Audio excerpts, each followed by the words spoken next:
Okay, recording. All right, guys, we are live. I'm going to let some people in here. Come on in. I didn't hide Come anything right on there. into our You're ready, show. Jason. We're gonna get the It David. is David, who's muted. Hi, David. Hello. Yeah, Yeah, David. I'm just Miss about you, as happy man. as I could be right now. Oh, Yeah, me nice. too. Wow. Hello, David. I've never met you before. You were the person who played piano?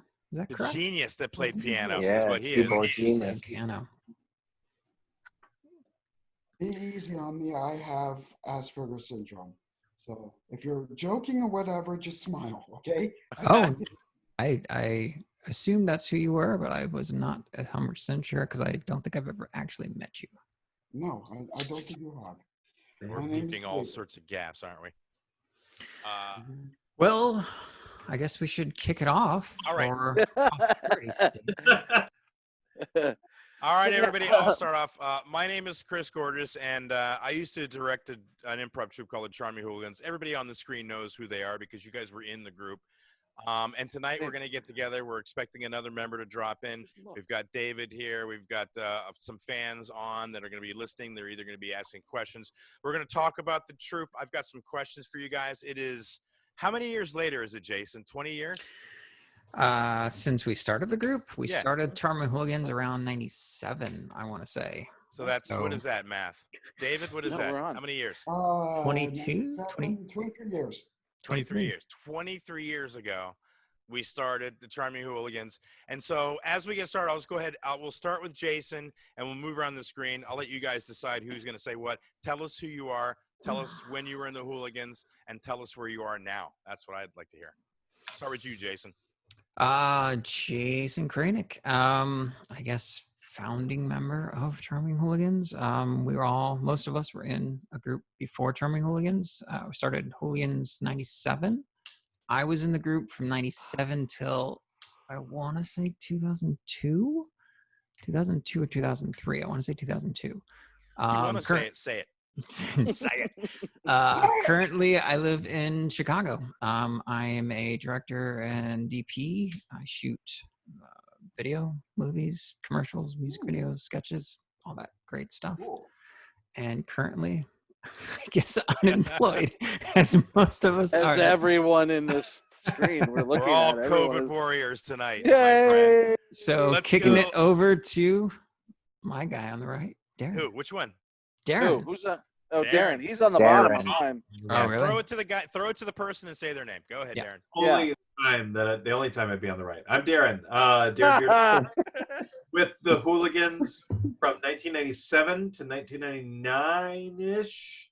I was with the Beat the Dead Horse, which was a precursor to Charming Hooligans, I think, because it was just the six of us that were out of that one.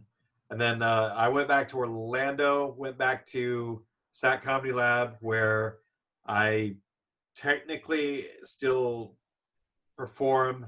I've taught there. But right before the pandemic happened, there's a new troupe in Lakeland, newish, the Swan City Improv, and that was going really well in January and February and part of March, and now it's not. Yeah. But very, very fortunately, I have a day job. I work for the federal government. So this is not only where I'm broadcasting from tonight, but also my office/prison. So, Yay! All right, over to who? over to Joe, who is. Hey. Hi. I'm in the middle top, so I don't know where you guys are. Daryl's beneath me, and then Chris is to my right, but camera left. He's camera left, but my right. And we got. And I think Jason we got is here. Kelly Clow is listening. Chloe, if I So mispronounce Jason's it, on this I don't know. side of me, and Chris is on this. Daryl's there. Joe, why don't And you introduce yourself and say? This over here is Darren. That's Joe Davis. All right. That's been our time, everybody. Thank you. Yeah, and good night. Yeah, we have an hour. We have an hour. Let's get this thing rolling. I Yeah. got stuff we want to talk about. Yeah. So, hey, Joe Davison. Yeah, I was part of the Charming Hooligans for a long time. I don't remember dates or any of that stuff. I know we started. Your audio. Okay, it's back. I know that we started with Beat the Dead Horse, which ran for a while, and then that had like 57 members or something like that. And then we went to the six of us on the Charming Hooligans, which is fun. Since then, I've written and directed and done all kinds of stuff, man.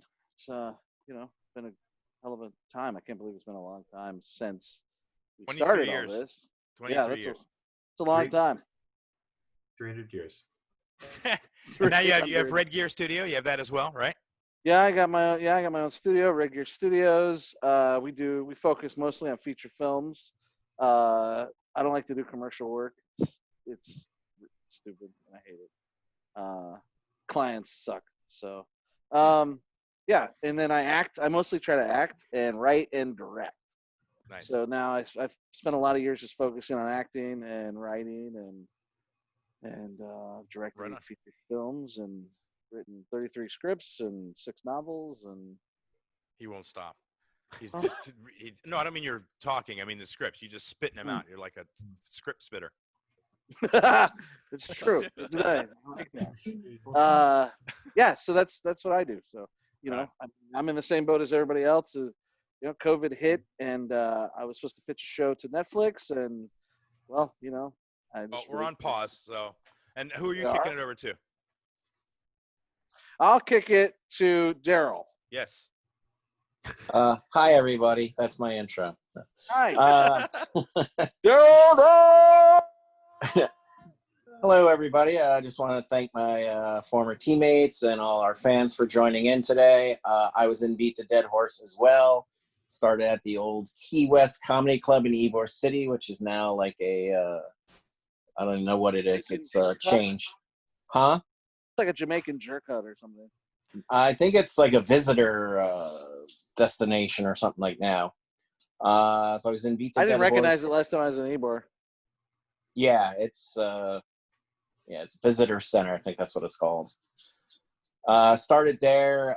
We used to open up for South Park when that show first started and was popular, and they used to have watch parties. Just started hanging around there and kind of got invited to the team. Like Joe said, all 97 members, whatever it was. We had a bunch of people. Been in Charming Hooligans since day one till about, 2005 or 6. I do improv in Sarasota. I've also been a teacher in the Tampa Bay area. And I also travel a lot for improv. And I'll kick it over to David for him to say something. Oh dear. Okay. It's hard for me to talk. I'm sorry. Tell us what you Chris remember. has dealt with me for many years on this. So my name is David. In 2002, I believe, I don't know how this started, but my sister brought me over and we watched the Charming Hooligan show, and I was enthralled. I'm like, wow. So I went over to the piano and I started playing, and Brad Gilmore came over and said, oh, that's really cool that, he's a musician, right? Brad Gilmore is a great trumpet player. So it's like, can you do this? Can you do that? Can you play in this style? Can you play in that style? And I'm like, says, you might want to check us out in this show. So I went to the Varsity Club, and the next thing I knew, I was doing Sounds for Sound Symphony, and I auditioned and I got in. Weird. That's awesome, dude. Totally Dude, weird. And all of this before I was diagnosed with Asperger's. So I don't know what happened. So in any case, I lasted until about 2007 or 2008. There was a misunderstanding in the group, with everybody. And I wouldn't worry about that, David. I don't know what that's about or what you may think it was about. But let me say this.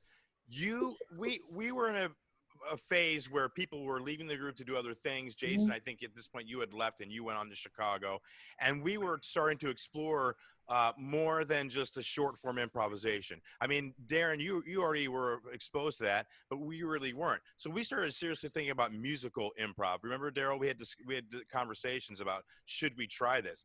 And then we meet David, and I'm not exaggerating when I say that. If you say to David, I need, Japanese Kung Fu movie, but it's got to be lovely, and he can play that. In 2 seconds, he'll be playing that. It'll be exactly.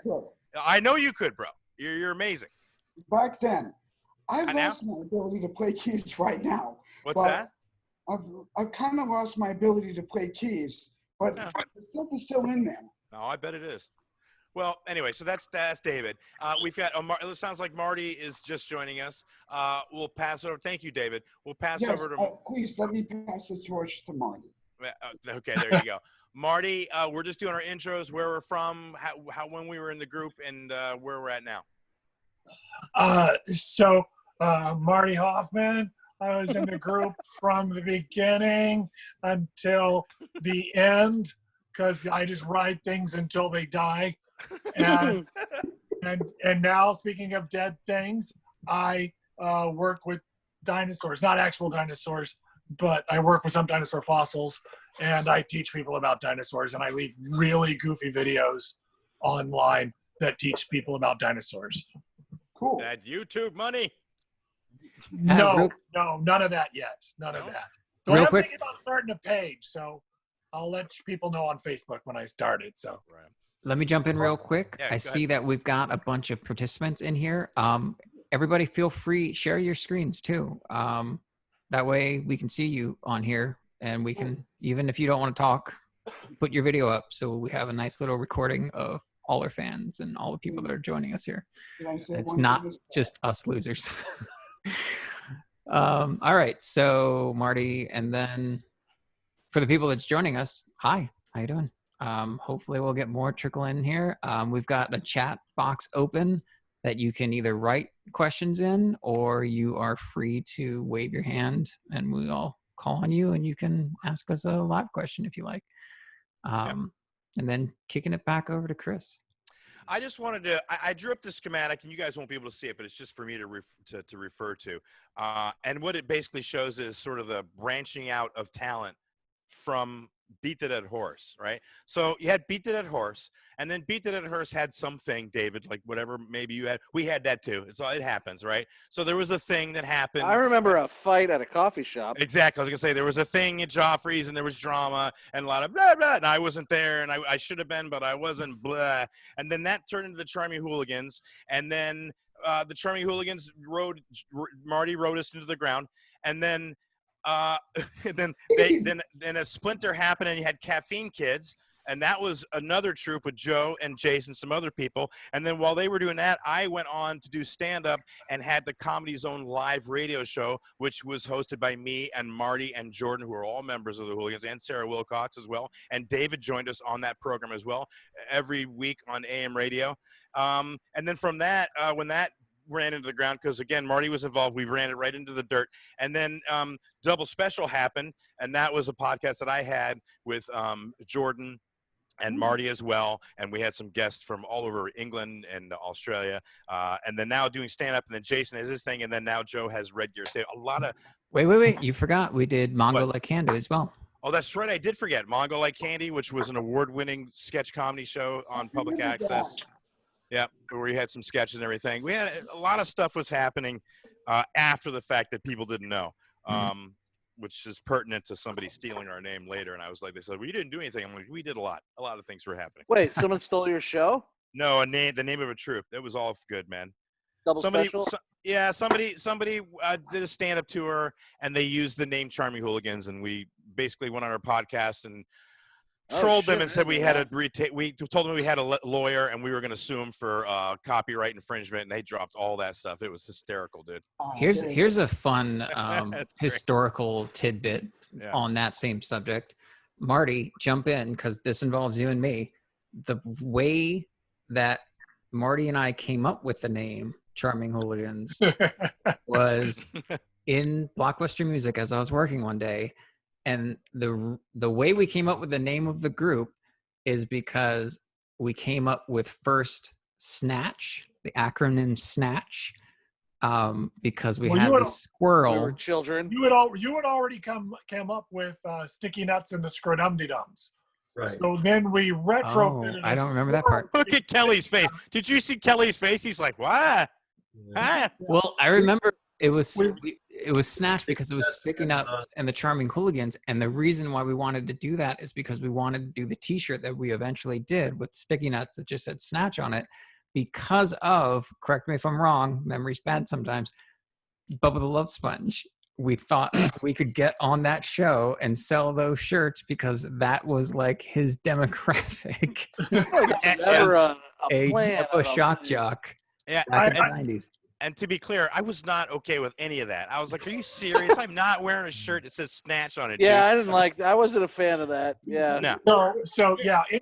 Anyway, yeah. No, it was he had I think it was Jason that had come up with Sticky Nuts and the Scrodum-de-Dums, and then all of a sudden Sticky Nuts was going to be a squirrel, and we had that in our head, and we could get a taxidermied squirrel. So I actually went out and found a taxidermied squirrel. Where did That's you the find most. that? That's the most impressive part of this whole friggin' story is that you actually went out and found That was one. the same day. That Wait a was the minute. same day. that we talked about it. Pre-internet days. Pre-internet And days. we were he went going to from- serve nuts at the show. I don't remember any of thought this. about serving nuts at the show just to keep the whole theme going, but we didn't like Scrodum-de-Dums. So Charming Hooligans came from two Smith songs. Oh, okay. This This Charming, Charming Man, Man. and Sweet and Tender Hooligan or something like that.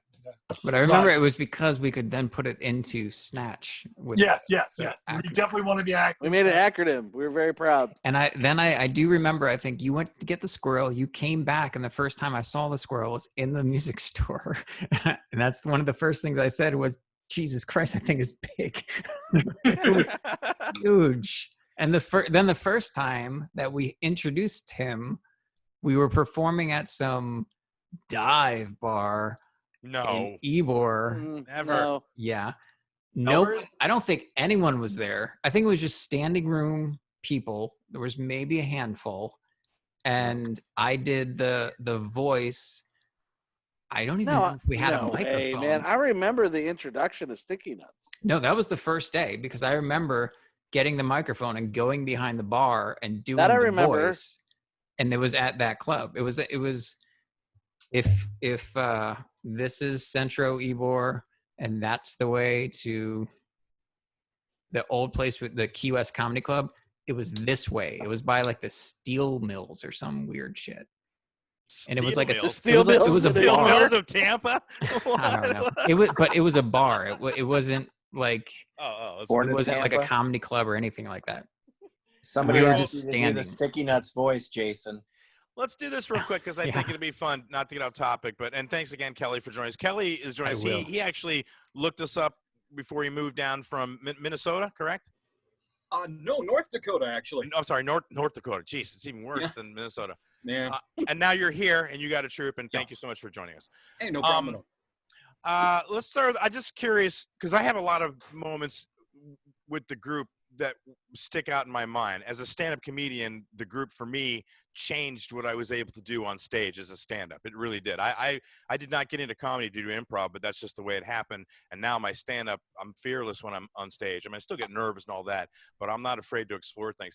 These two posters are a good example of the different incarnations of the group, right? So we have the one over here, this one here.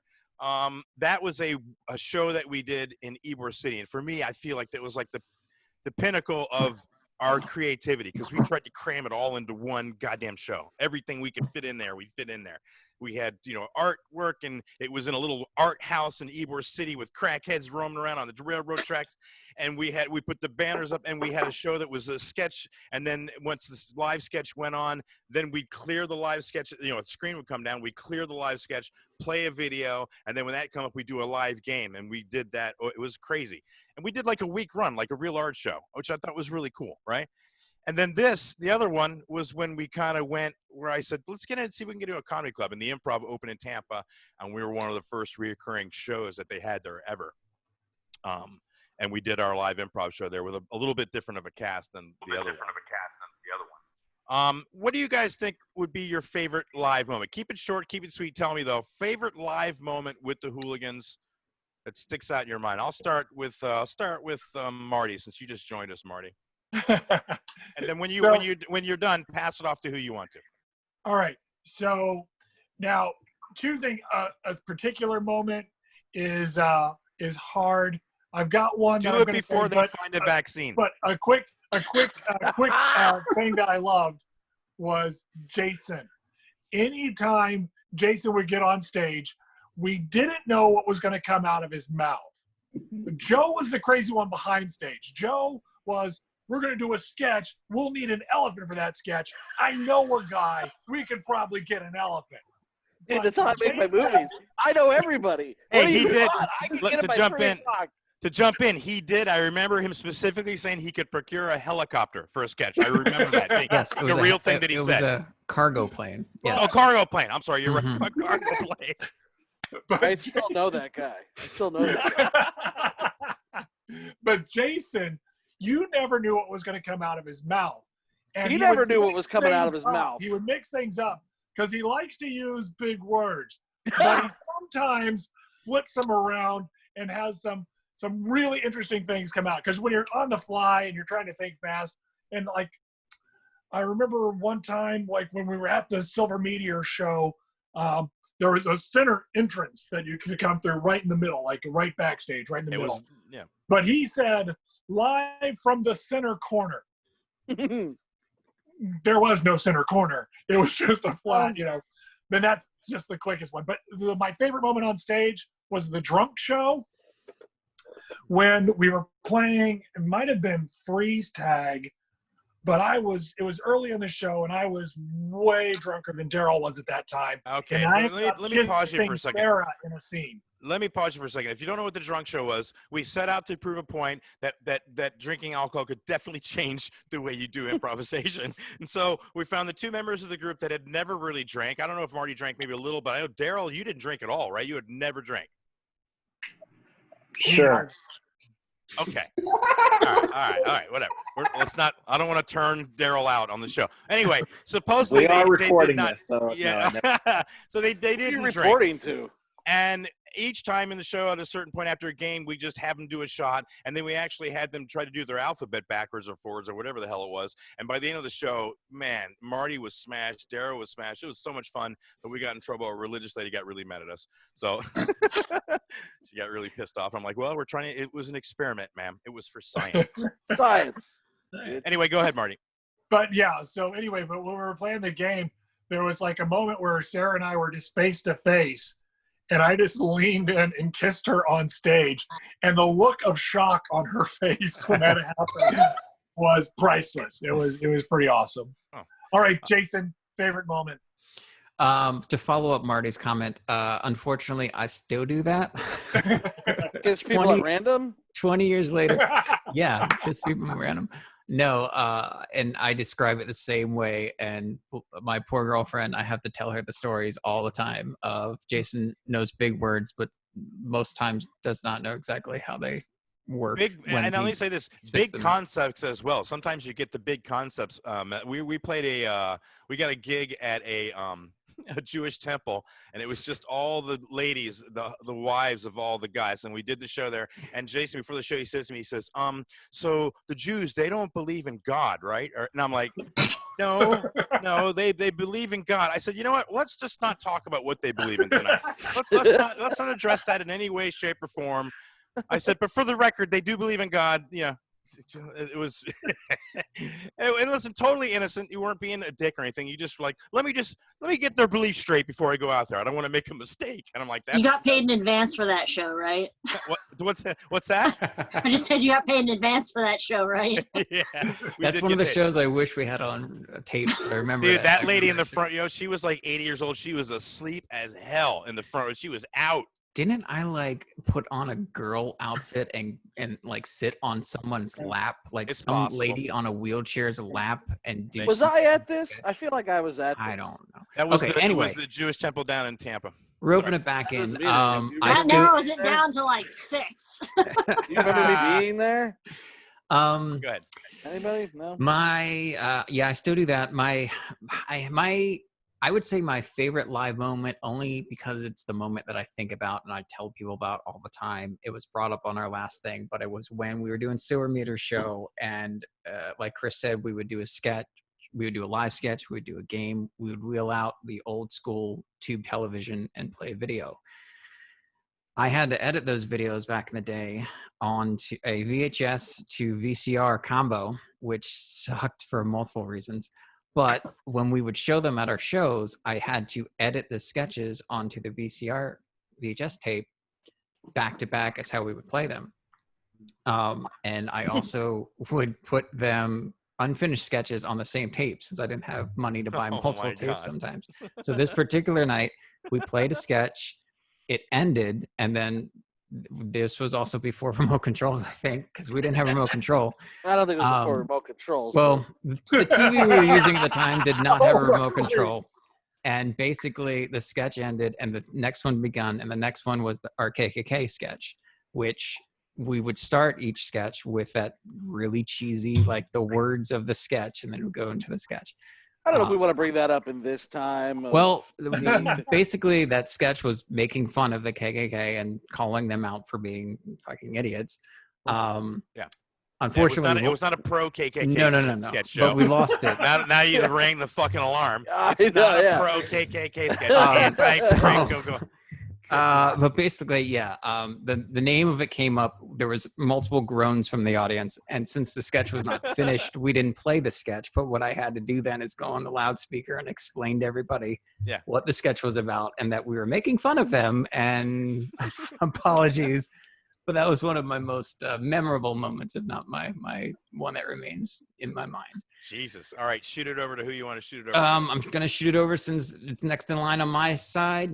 Darren. Hey, I remember we would practice at Marty's. Was it Marty's house or was it your house, Chris? On Both at certain points. That's right. Yeah, Yeah. and this is when we were playing at Mother's Milk.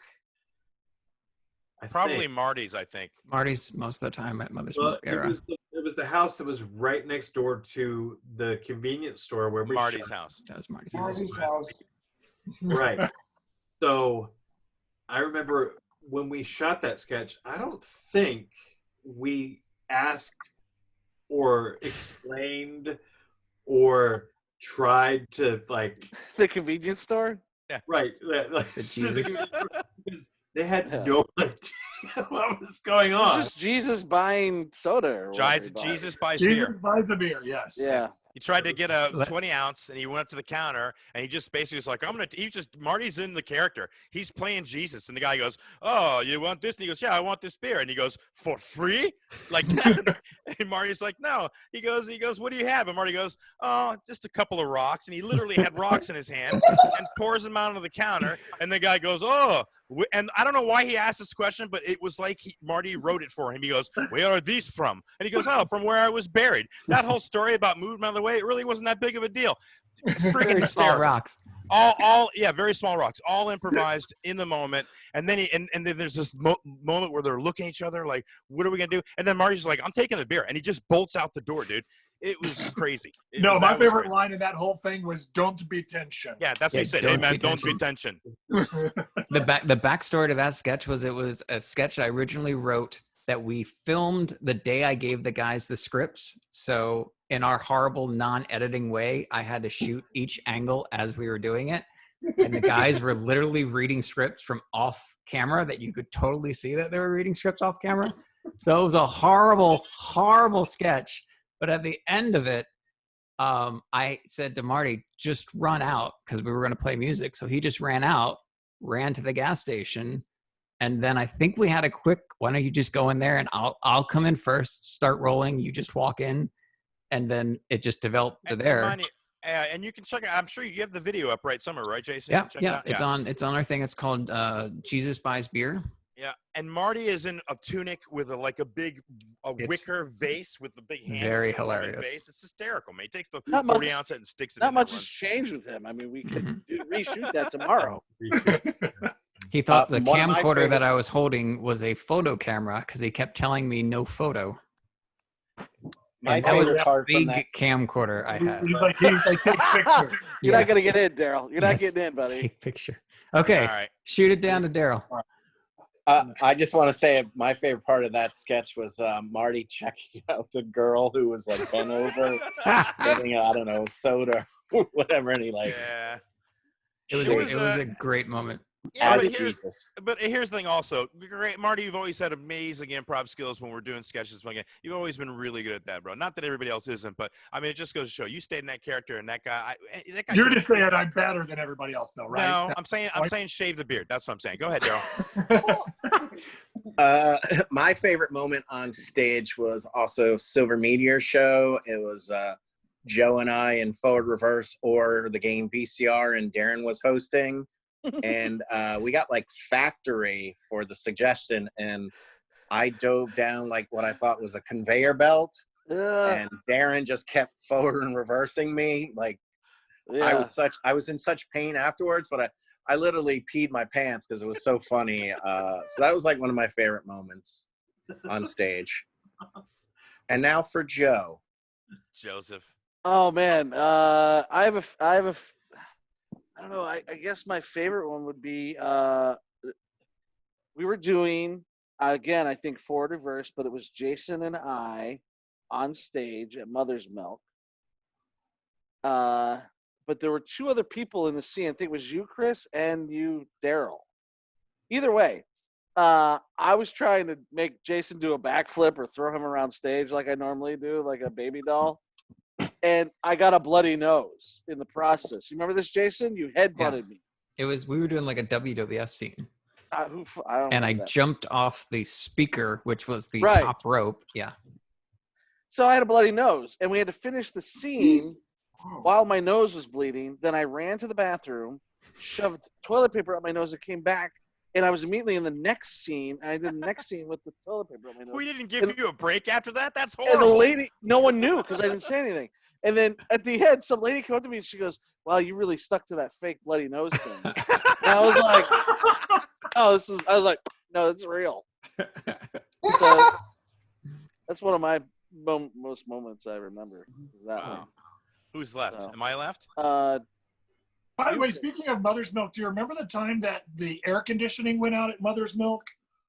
And we did a show anyway, and it was just an oven in there, and we had to take like a halftime break. Like we took a little intermission to go outside to cool off before we finished the show. I remember how packed our shows were at Mother's Milk. I mean, they were pretty packed when we did the midnight shows. That was a big place, though. I remember Mother's meeting Milk. You could tell when they were packed because people were standing against the walls, against other people sitting. Like, yeah. Yeah, for those of you on the stream that don't know, Kelly, this may come after you were involved with this briefly, but we did a show. It was like a coffee house. It was another little house in Clearwater, and now it's like a computer place or something. It used to be a gas station, right? Yeah, it was a gas station type building, and they had a big open room, and it was a very artsy place. They had art on the wall, and everything, and they had mostly music, no real comedy open mics, but for some reason we landed there and ended up there, and they really took us in, and we had a lot of really amazing shows there where we were really free on stage. My moment involves Marty, and it's a little later on, even though I had brilliant moments with all of you guys and all of these venues, because again, while we were doing this, I was still doing stand-up on the side. I don't know if you guys realize. So I was in I had two. I was trying to make horror films. Right. Well, but I mean, I had two worlds colliding. That stand-ups and improv, they're at odds sometimes. You know what I mean? Yeah, they hate each other. Well, I don't know about hate is the right word because I don't hate anybody. But I feel like my improv made my stand-up like I'm invincible, way more than a regular stand-up comedian. Just because for the truth factor. But anyway, aside from all that, the moment, because the truth thing is important to me, not to get too artsy, was with Marty on the stage, on the apron at the Improv in Ybor City, a beautiful room there. We're sitting on the stage there. We're doing a scene. You and I, father and son, we're fishing. It's a real scene. We're connecting. And each moment that we connect, it gets darker and fucking darker. And then pretty soon we're plotting to kill your wife and my mother. No. What was it? I was the kid. Oh, you were the kid. I was the dad. I was the kid. You were the dad. Whatever it was. Yeah. But I remember there was a connection there, and it got really dark. And even though there was a murder plot happening, which, every improv scene, there's always somebody's going to die, right? But it still was a tender moment. There was still loving happening there as we were plotting. That was the realest moment that I felt that improv touched me on the stage, where I felt connected to somebody on the stage. I've got to say, I've done a lot of scenes with you guys and everything, but that scene, I remember very well. I remember when it was happening, better than me, it felt apparently. good, it felt right, and when it was over, I was just like, no effort, no pretense, pure improv. David, you were with the group for a while. You were involved in some shows. David, people don't know this, but we got hired to do the Renaissance Festival, which was holy crap. What were we thinking? Where we went out in the dust and we performed on stage with basically like the idols of the Renaissance Fair, which are the washing wenches. They are well known all over the country. They're brilliant performers in a dirty business. And David came out with us on the second year and did the dinner. We got hired back after another first year and did a round table where we had music and people ate like 3 courses and we did games in the middle. I was there for both years. Oh, were you there for both years? Yeah, for the first year as well. Oh my God! I remember. I remember it like it was yesterday. I walked into the theater or whatever, and you guys said, well, David, we have an invitation to do the Renaissance Festival. And I went, oh, cool. I can bring my keyboard and make it sound like harpsichord.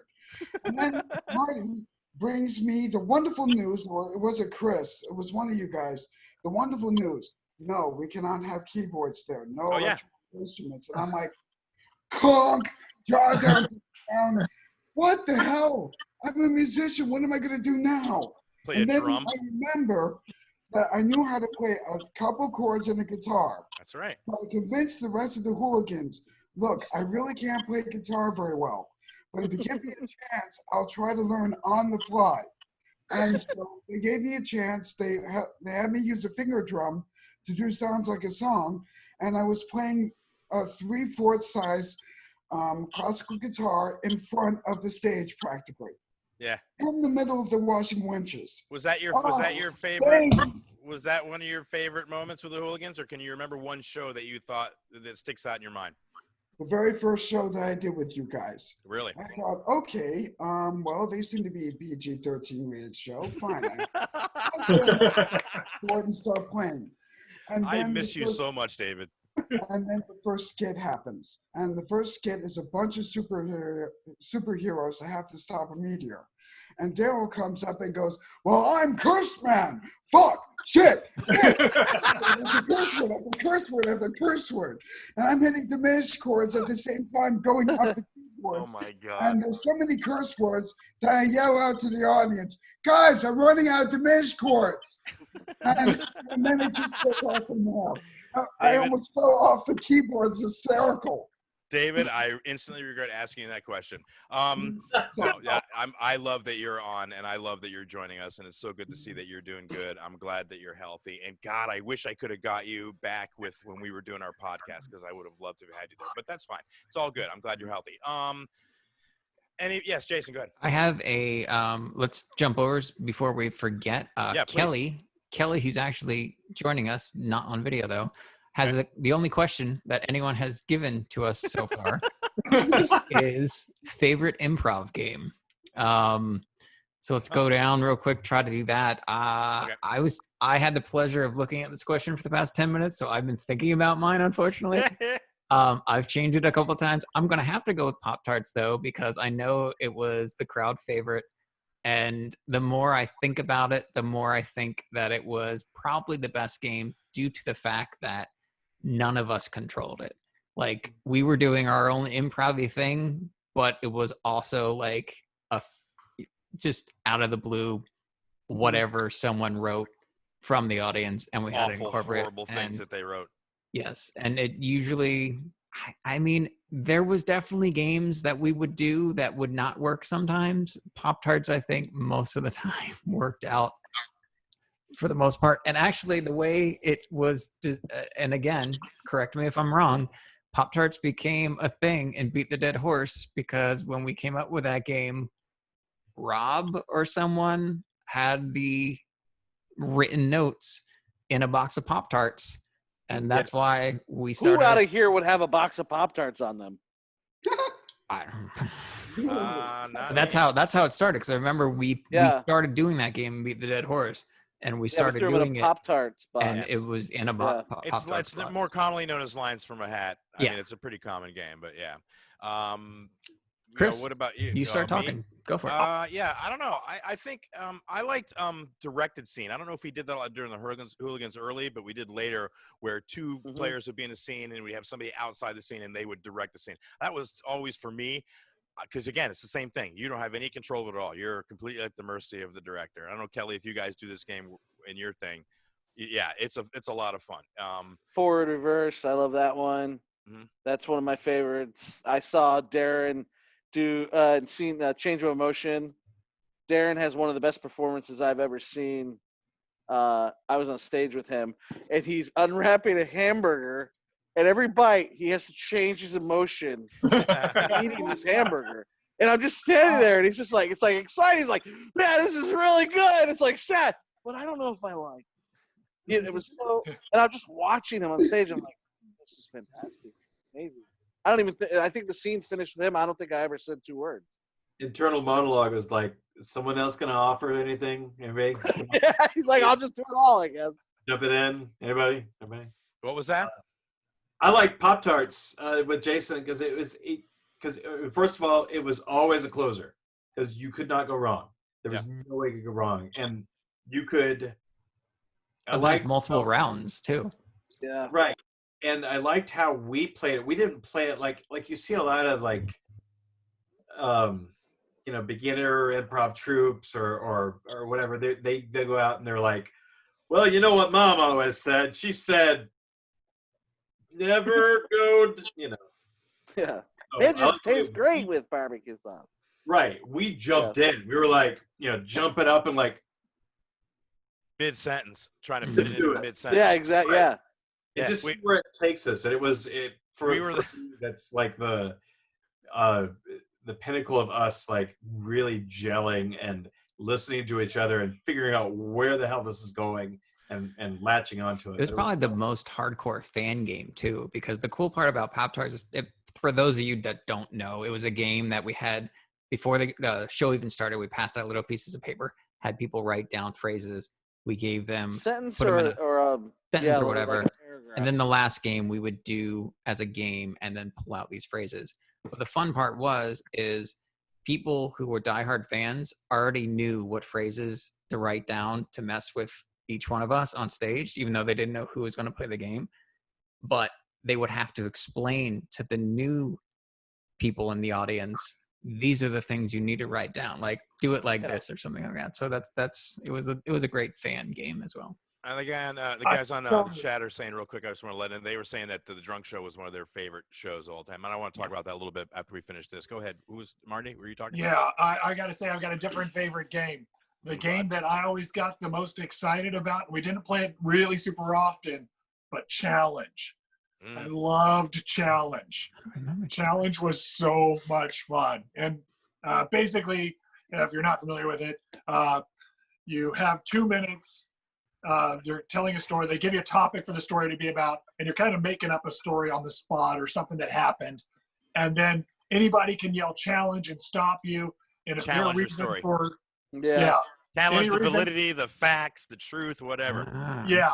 An awful game. It's a horrible game. It's a beautiful game. I wish I had played this game with you. Yes.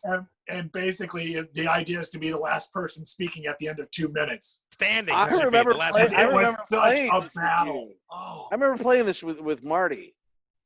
I don't know where we played it, but I remember playing this with you because you were like, challenge.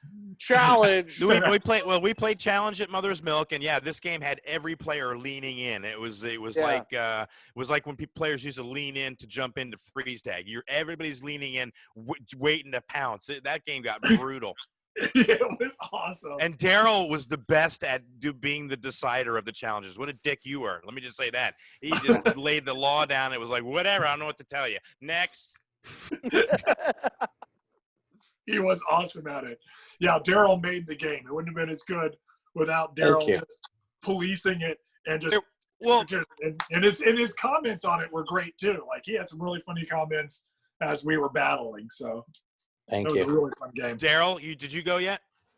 No, I'm going to say one of my favorite games was a game we didn't play too often either, but it was Make Up a Game. So we had no idea what game we were going to play.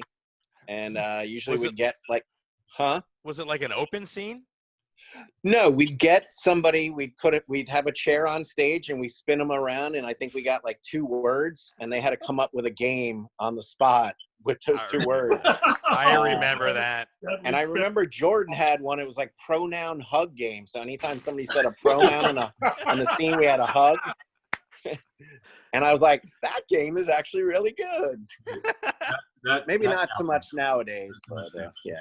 He does. So that was a hasn't gone? favorite game of mine. Who hasn't gone? I think we all went. David, what was your favorite game? Yeah, just about all of them. And I would say Wait, it's about to drop. Sounds Like a Song. So I've got a tie.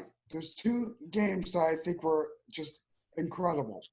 One of them was Sounds Like a Song because it's not so much that you guys forced me to do weird and crazy styles that I never done before. First of all, we never forced you to do anything.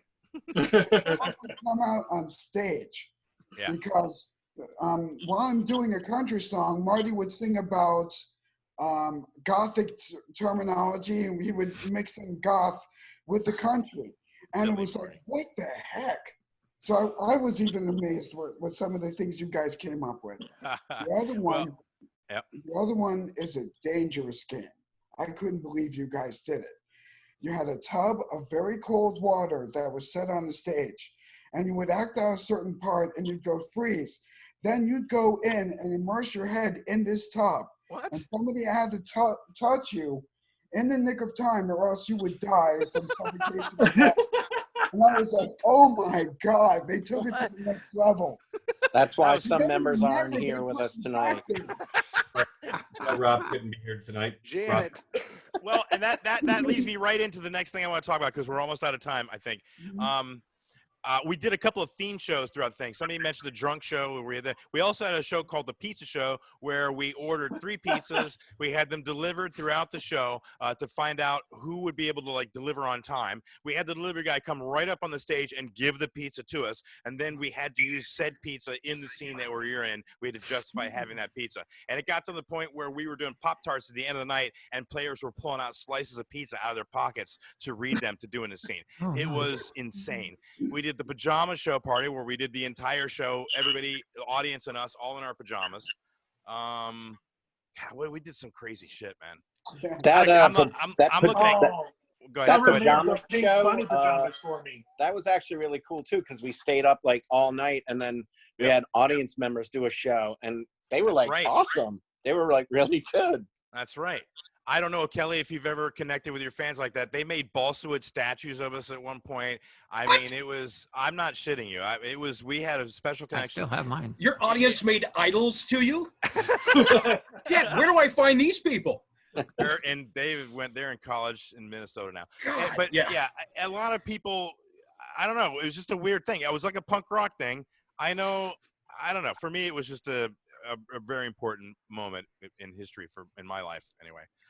Speaking of Pop-Tarts too, people used to write the same lines because we never got to read them. So they're like, I'm going to keep putting my line in until it gets finally read. And then when that line was finally read, there was like, oh, it was read, my line. Lifelong friends, all of you.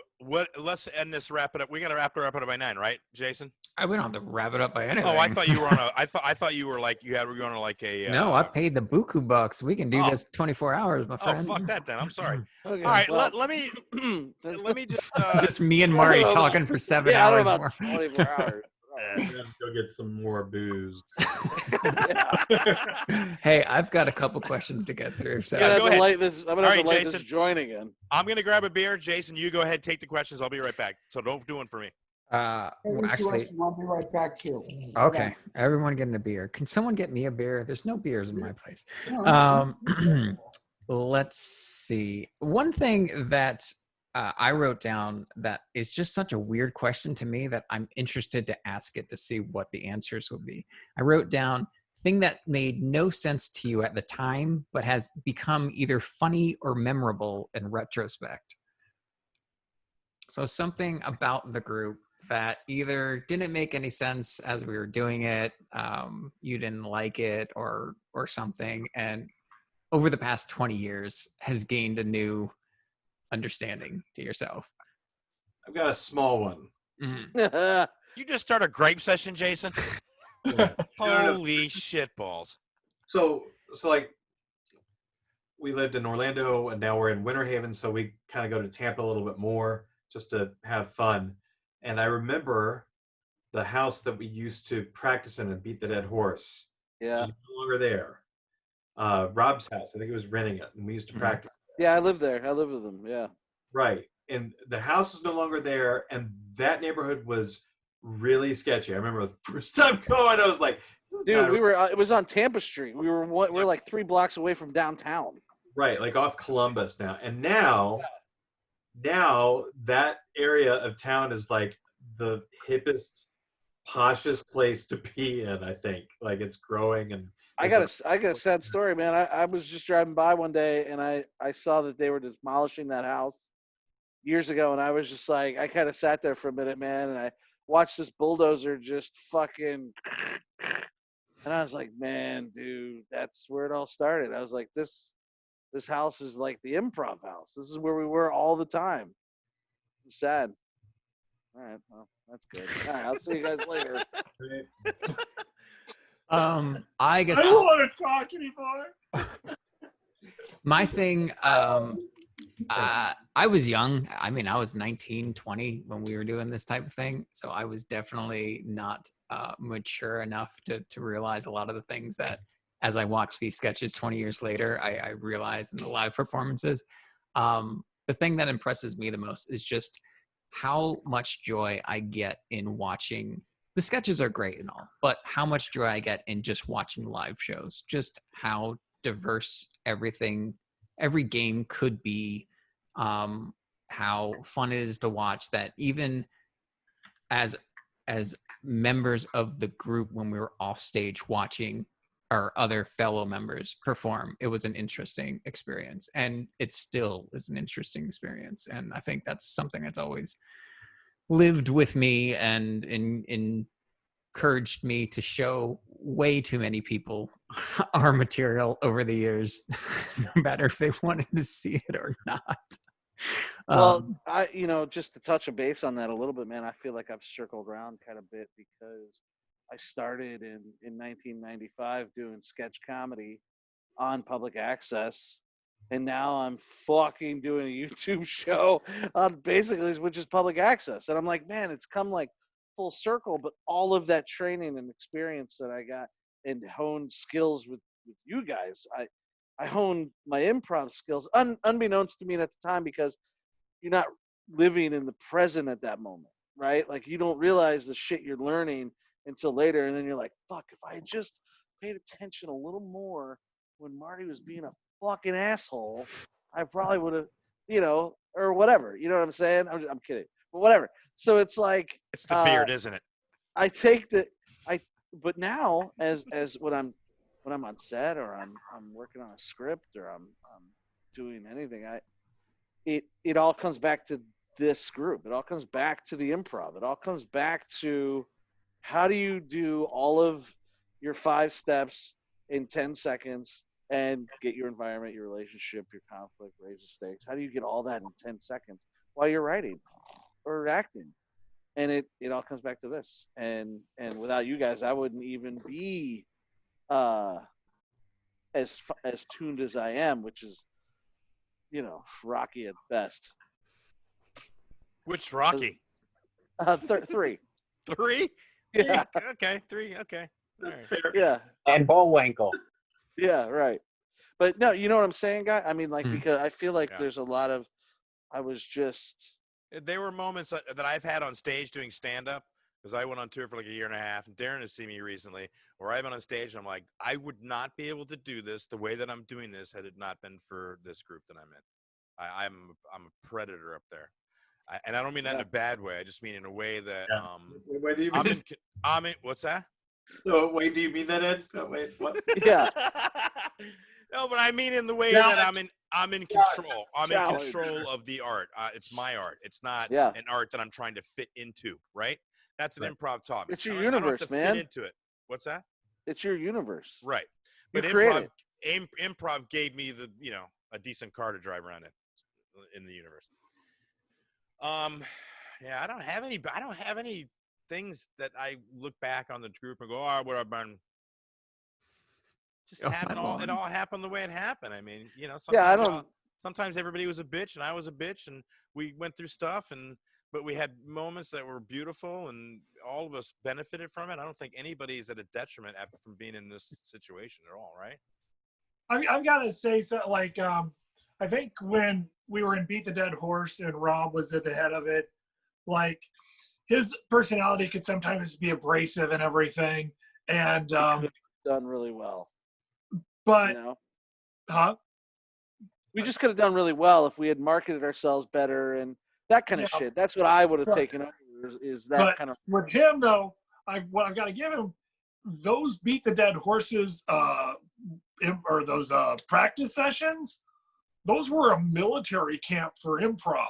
Yeah. And like it really forced you to get good fast and you Well, really learn the I'll tell you basics and improve.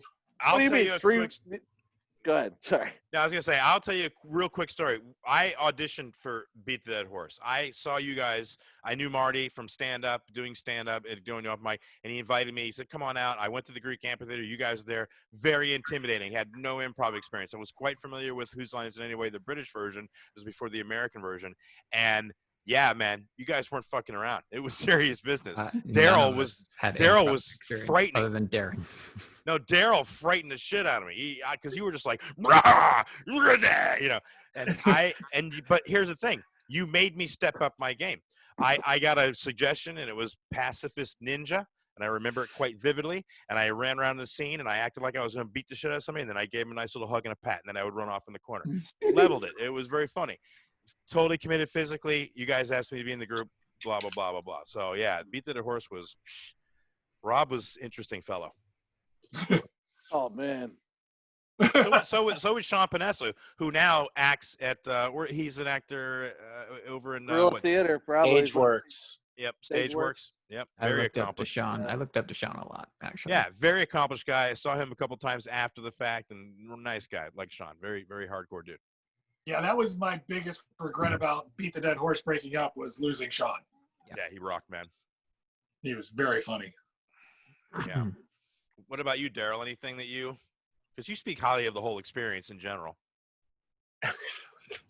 I mean, you guys talk about Rob, but we wouldn't have been a group if it weren't for Rob. What I think about what's amazing about improv is it brings people from various backgrounds, and none of us would have known each other. Well, I mean, for the most part, or gelled so well. And I think we all had our times together.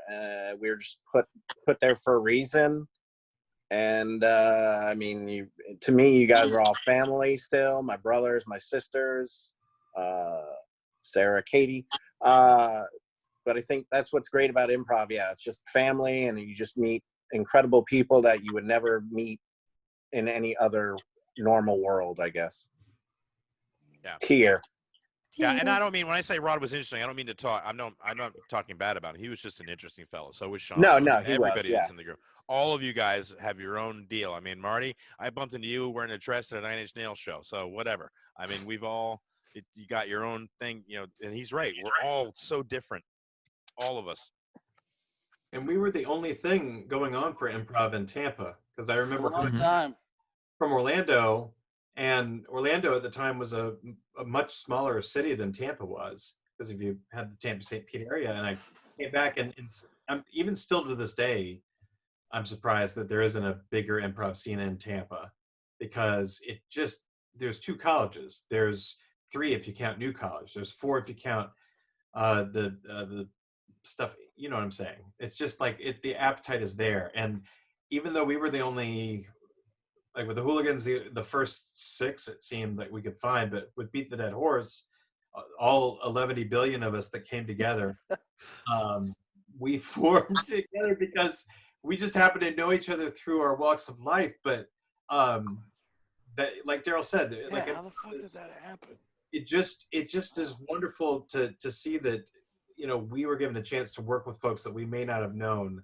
And like, I know that there's a lot of issues with inclusion, and people are taken to task today, but I would like to think that the stuff that we did with Charming Hooligans would have kept on being inclusive. And I think that we set a high bar for a lot of improv groups to come after us. Maybe that's why there's no improv scene in Tampa, because we scared them off. That's a pretty ballsy thing to say. No, Right. Yeah.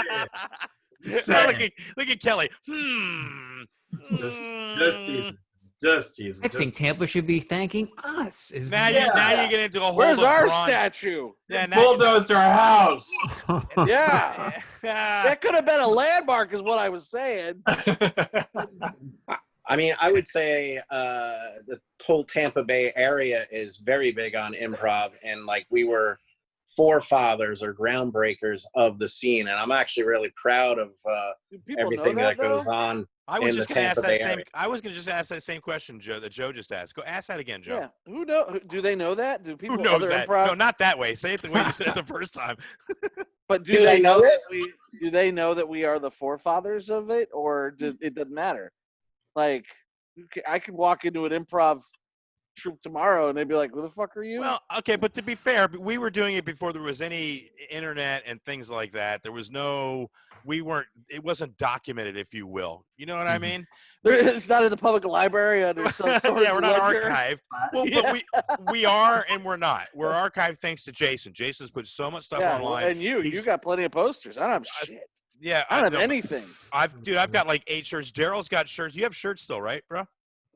I have many shirts. So listen, if you want to get a shirt, you can talk to Daryl. Maybe he can get you a shirt cheap or hand one, whatever he wants to do. I believe I've actually sent some to the Teagues there in Alabama who are on but not pictured. Well, I just want to ask this since there's no time limit. I can ask my question I want to do. Not to cut you off, Jason, but you can do one and I'll do one. Because Joe's like, do people know? I'll say this, Joe. People do fucking know, bro. They fucking know.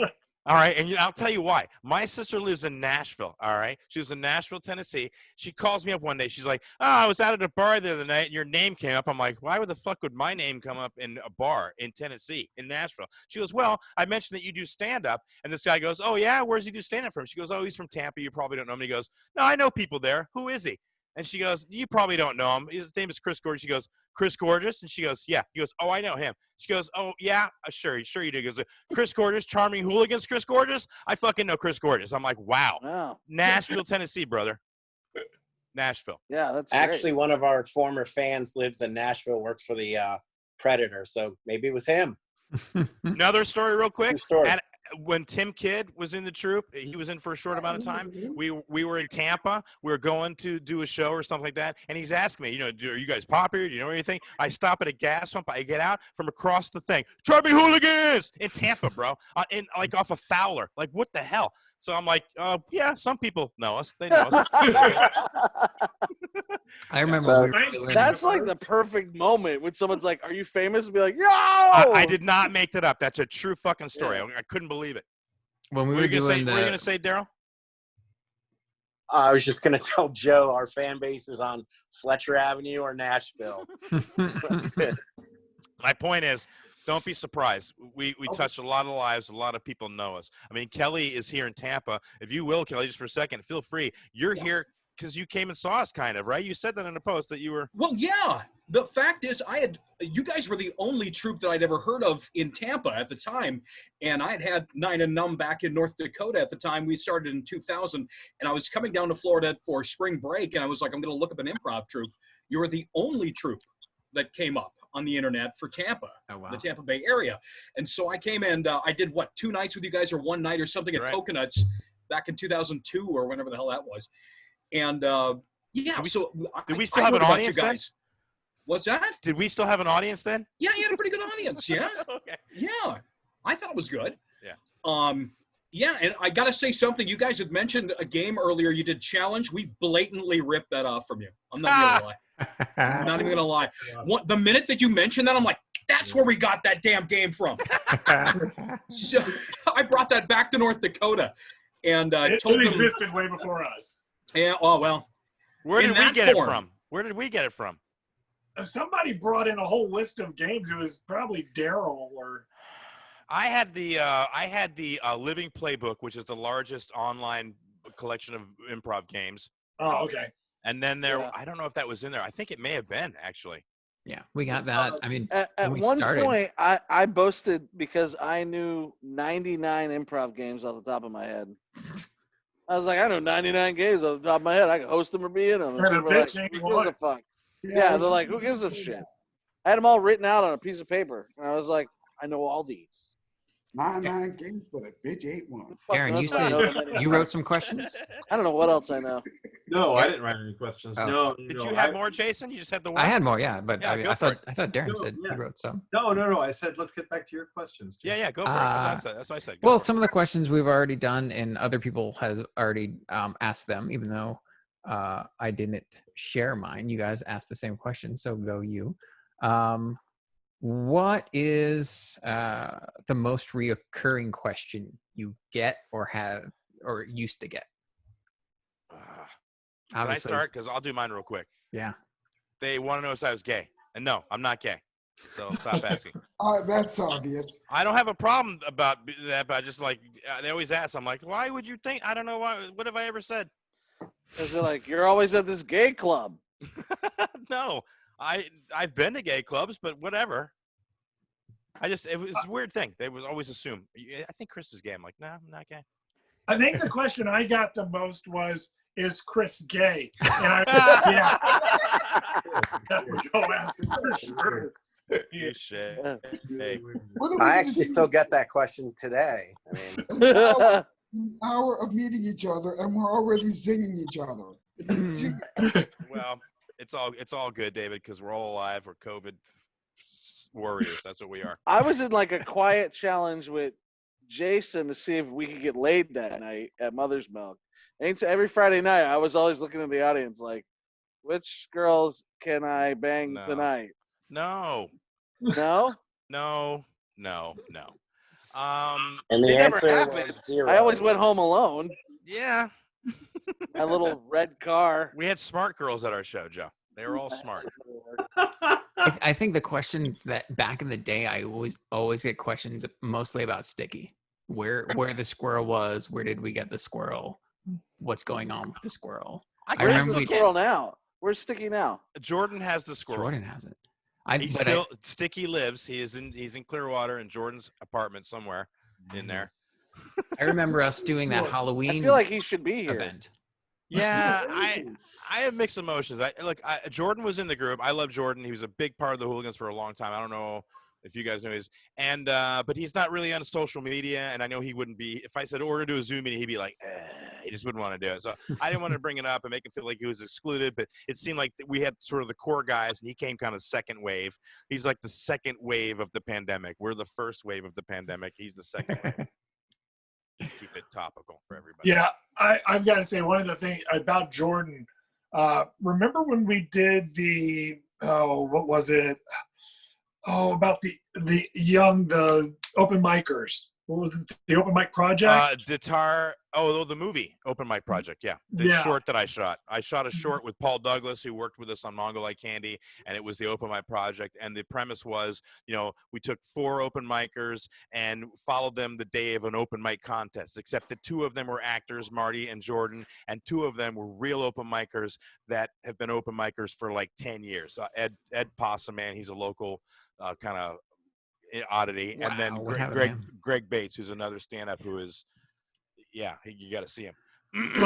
But Jordan's character that he came up with and that routine that he did where he is eating Folger, or he's eating coffee, he's eating instant coffee. On stage, yeah.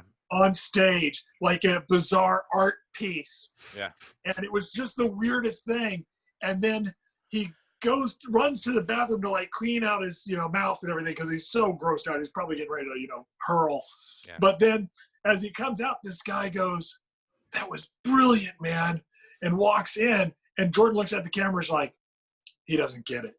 Yeah. And like his character was like this aloof guy that no one could understand the art that he was doing. And the way he described it, so great, just off the spot, he's like, he doesn't get it. Yeah, the way he described it in the film was that he wanted his comedy to be about explosions. That's what he said. I'm sorry that film never got finished. We passed the footage around, and I'm just not a filmmaker like Joe. And I once I started editing, I'm like, this editing is bullshit. I don't like this at all. Dude, I do it every week now. Yeah, I know. And we had great footage. We went to Greg Bates' house, and the conversation we had there it's really interesting stuff. But at the end of the day, we have some of the footage and it's up. I'll pass it around. But yeah, man, you did a great job as well. Your character was all weird, and he read like a racist poem in a car. While he was driving with no hands. It was weird. That whole thing was weird. It was a good film though. It was good short. And we had lots of little projects like Mongo Like Candy spread out. I got Pretty Paul Parsons, who's a local celeb, and Jason to do a short that we filmed in the park, and we did a Texas Chainsaw Massacre parody that's got like 500,000 views over like 15 years, but it's got 500,000 views nonetheless. It's hanging in there steadily on the YouTube. We won like 5 awards at the Comedy Public Access Award, but of course there was no real competition. Well, no, listen, let's back up. Be real. We swept the awards for all of the public access shows, not comedy. Oh, we won awards for best editing out of all of the public access shows locally, and then they submitted that public access one episode, mind you. These people were doing episodes every week, Jason. We did one episode. We swept the awards. They sent that episode into the Homegrown Music Festival in San Francisco. We won an award there. We got invited out. They screened our friggin' film in a theater, one of the oldest theaters in the country in Monterey. Whole deal, dude. So let's not. It was on step on my shit. Don't step on my shit. Is what I'm no, saying. no. It was on a comedy DVD too. I remember that I picked up. Netflix owns it. Yeah, it got picked up by like a little distributor deal. And most recently, Jordan and I did. We did a Slime a couple of years ago, but it got picked up by Trauma, and they re-released this film that he did with a couple of Resi students. It's like a little cult classic, so that's cool. Joe just did Stranger Things. He did like 4 episodes there on screen with Mad About You, which is lovely. With Mad About You. Oh, there you go. There's a DVD right there. Look at that. There's Mongo Like Candy DVD. What's that? What is that? Is that me? No. Holy shit. Who is that? That's me. That's too thin to be you. Well, I know, man. Wow, holy shit! I ate that guy. Ate him up. That's Jason does his own dye job and haircut at the bottom left, Marty. Yeah. No, the other one. I don't have anything. I have the Beat the Dead I have the Beat the Dead Horse article, the fold out that they did for us, where it's got like all 16 of us in the little heads. It's like I remember that. And it's that was a big article. Dan Semitovich. Remember Dan Semitovich? I have it up in the wall. I think I have have it. Sheridan. You're like, I have them all. I think it's in Facebook. I have many locks of all your hairs and a couple of your toenails. That's where they went. Yeah, creepy. Darren just got creepier than that statement. That was weird. Yeah. No, what would be creepier is if you're actually building clones. Building clones? That would be creepy because I'm not that smart, David. I don't think I can pull that off. We're gonna Picard ourselves into them so we can do another 20. Yeah, right. Give me a younger version of me, please. You got another question, Jay? Sorry, I did one. You do one, Chris. But I don't know. I'm winging it now. I got a question. What was your most awkward moment on stage? I have one in general in my mind, but I'm curious. Maybe I can start to define awkward. We did a show. I think it was the Renaissance Festival, and we were doing arms interview where you call for a person to come up and put their arms in behind and do. We used to do an interview thing, which Marty always crushes. Beautiful at that, right? And this time we didn't really ask for an audience member. We just kind of pointed. You'll come up. And this guy's like, oh, and he's all like, what the hell? And then we're like, yeah, come on up, come on. And everyone's like, yeah. And he's like, fuck. He kind of gets up, and he's walking the stage. We realize he's missing half of one of his arms. It's not there. And I'm like, oh my God. Oh my God, oh my God, oh my God. So I'm like, what do I do? Do I stop? Do I not? Do we bring him up? But at this point, the guy's committed, and he's like, I'm going for it. And listen, he went up there, and he fucking did it, didn't he, Marty? Oh, yeah, he did it. I was just sitting down there looking at me like, what have you done, Chris? What have you done? But, dude, that's bless the guy. fantastic. Like, well, it was good, though, because, you don't typically want to stare, but I had to see what was going on with his hands to justify what he was doing. So it was a perfect excuse. That poor guy. And he was so cool about it after the show. He gave us a tip, and he was really cool. Daryl, go ahead. Also at the Renaissance Festival, same game, we had a little kid come up, and he was only up to about Marty's waist, and all he could do was like this, and like adults were losing it, and like kids were like, why is that funny? But all he could do was like And you can see by that motion what's going on. Yeah, we get He's making that. donuts, right? Yeah, he's making donuts. Anybody else got an awkward workout? Yeah, that was, totally innocent. But I was like, oh, I wish I could not have done that. Mine was a retro awkward moment because, as was already brought up in this broadcast, I used to use phrases and words in not exact context. I remember when we were performing Beat the Dead Horse Days, it went on through the whole career of this group, but the things I would always get screamed out to me to do was schizophrenic and Paranoid. no, the one that says curse words. Tourette's. Tourette's. I would get Tourette's all the time, and I didn't know what exactly Tourette's was, It's other not just than curse words, by the way. curse words and screaming. So it's like all I would do is twitches. curse words and screaming, and it was later on in that group that I found out, oh no, there's more layers to that. But Listen, to be fair, Jason, at that time every comic was doing it exactly the same way, so Yeah. you're all good. Well, We just recently evolved from the Tourette's impression. and also, I mean, that the awkward moments of me being on stage. Sometimes I would realize I said something in the wrong way, and I would feel really dumb.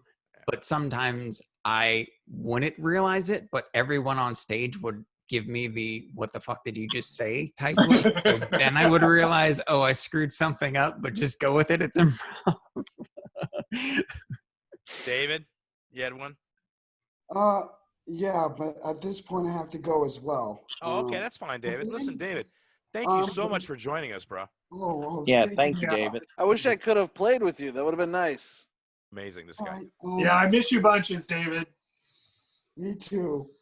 Okay, the most awkward moment. It was about 5 or 6 years in. I was getting, I was going to an Asperger social group, and I thought, okay, I think I might be ready now. I might be ready to socialize and take over an audience. So the Hooligans said, okay, we'll let you open the show.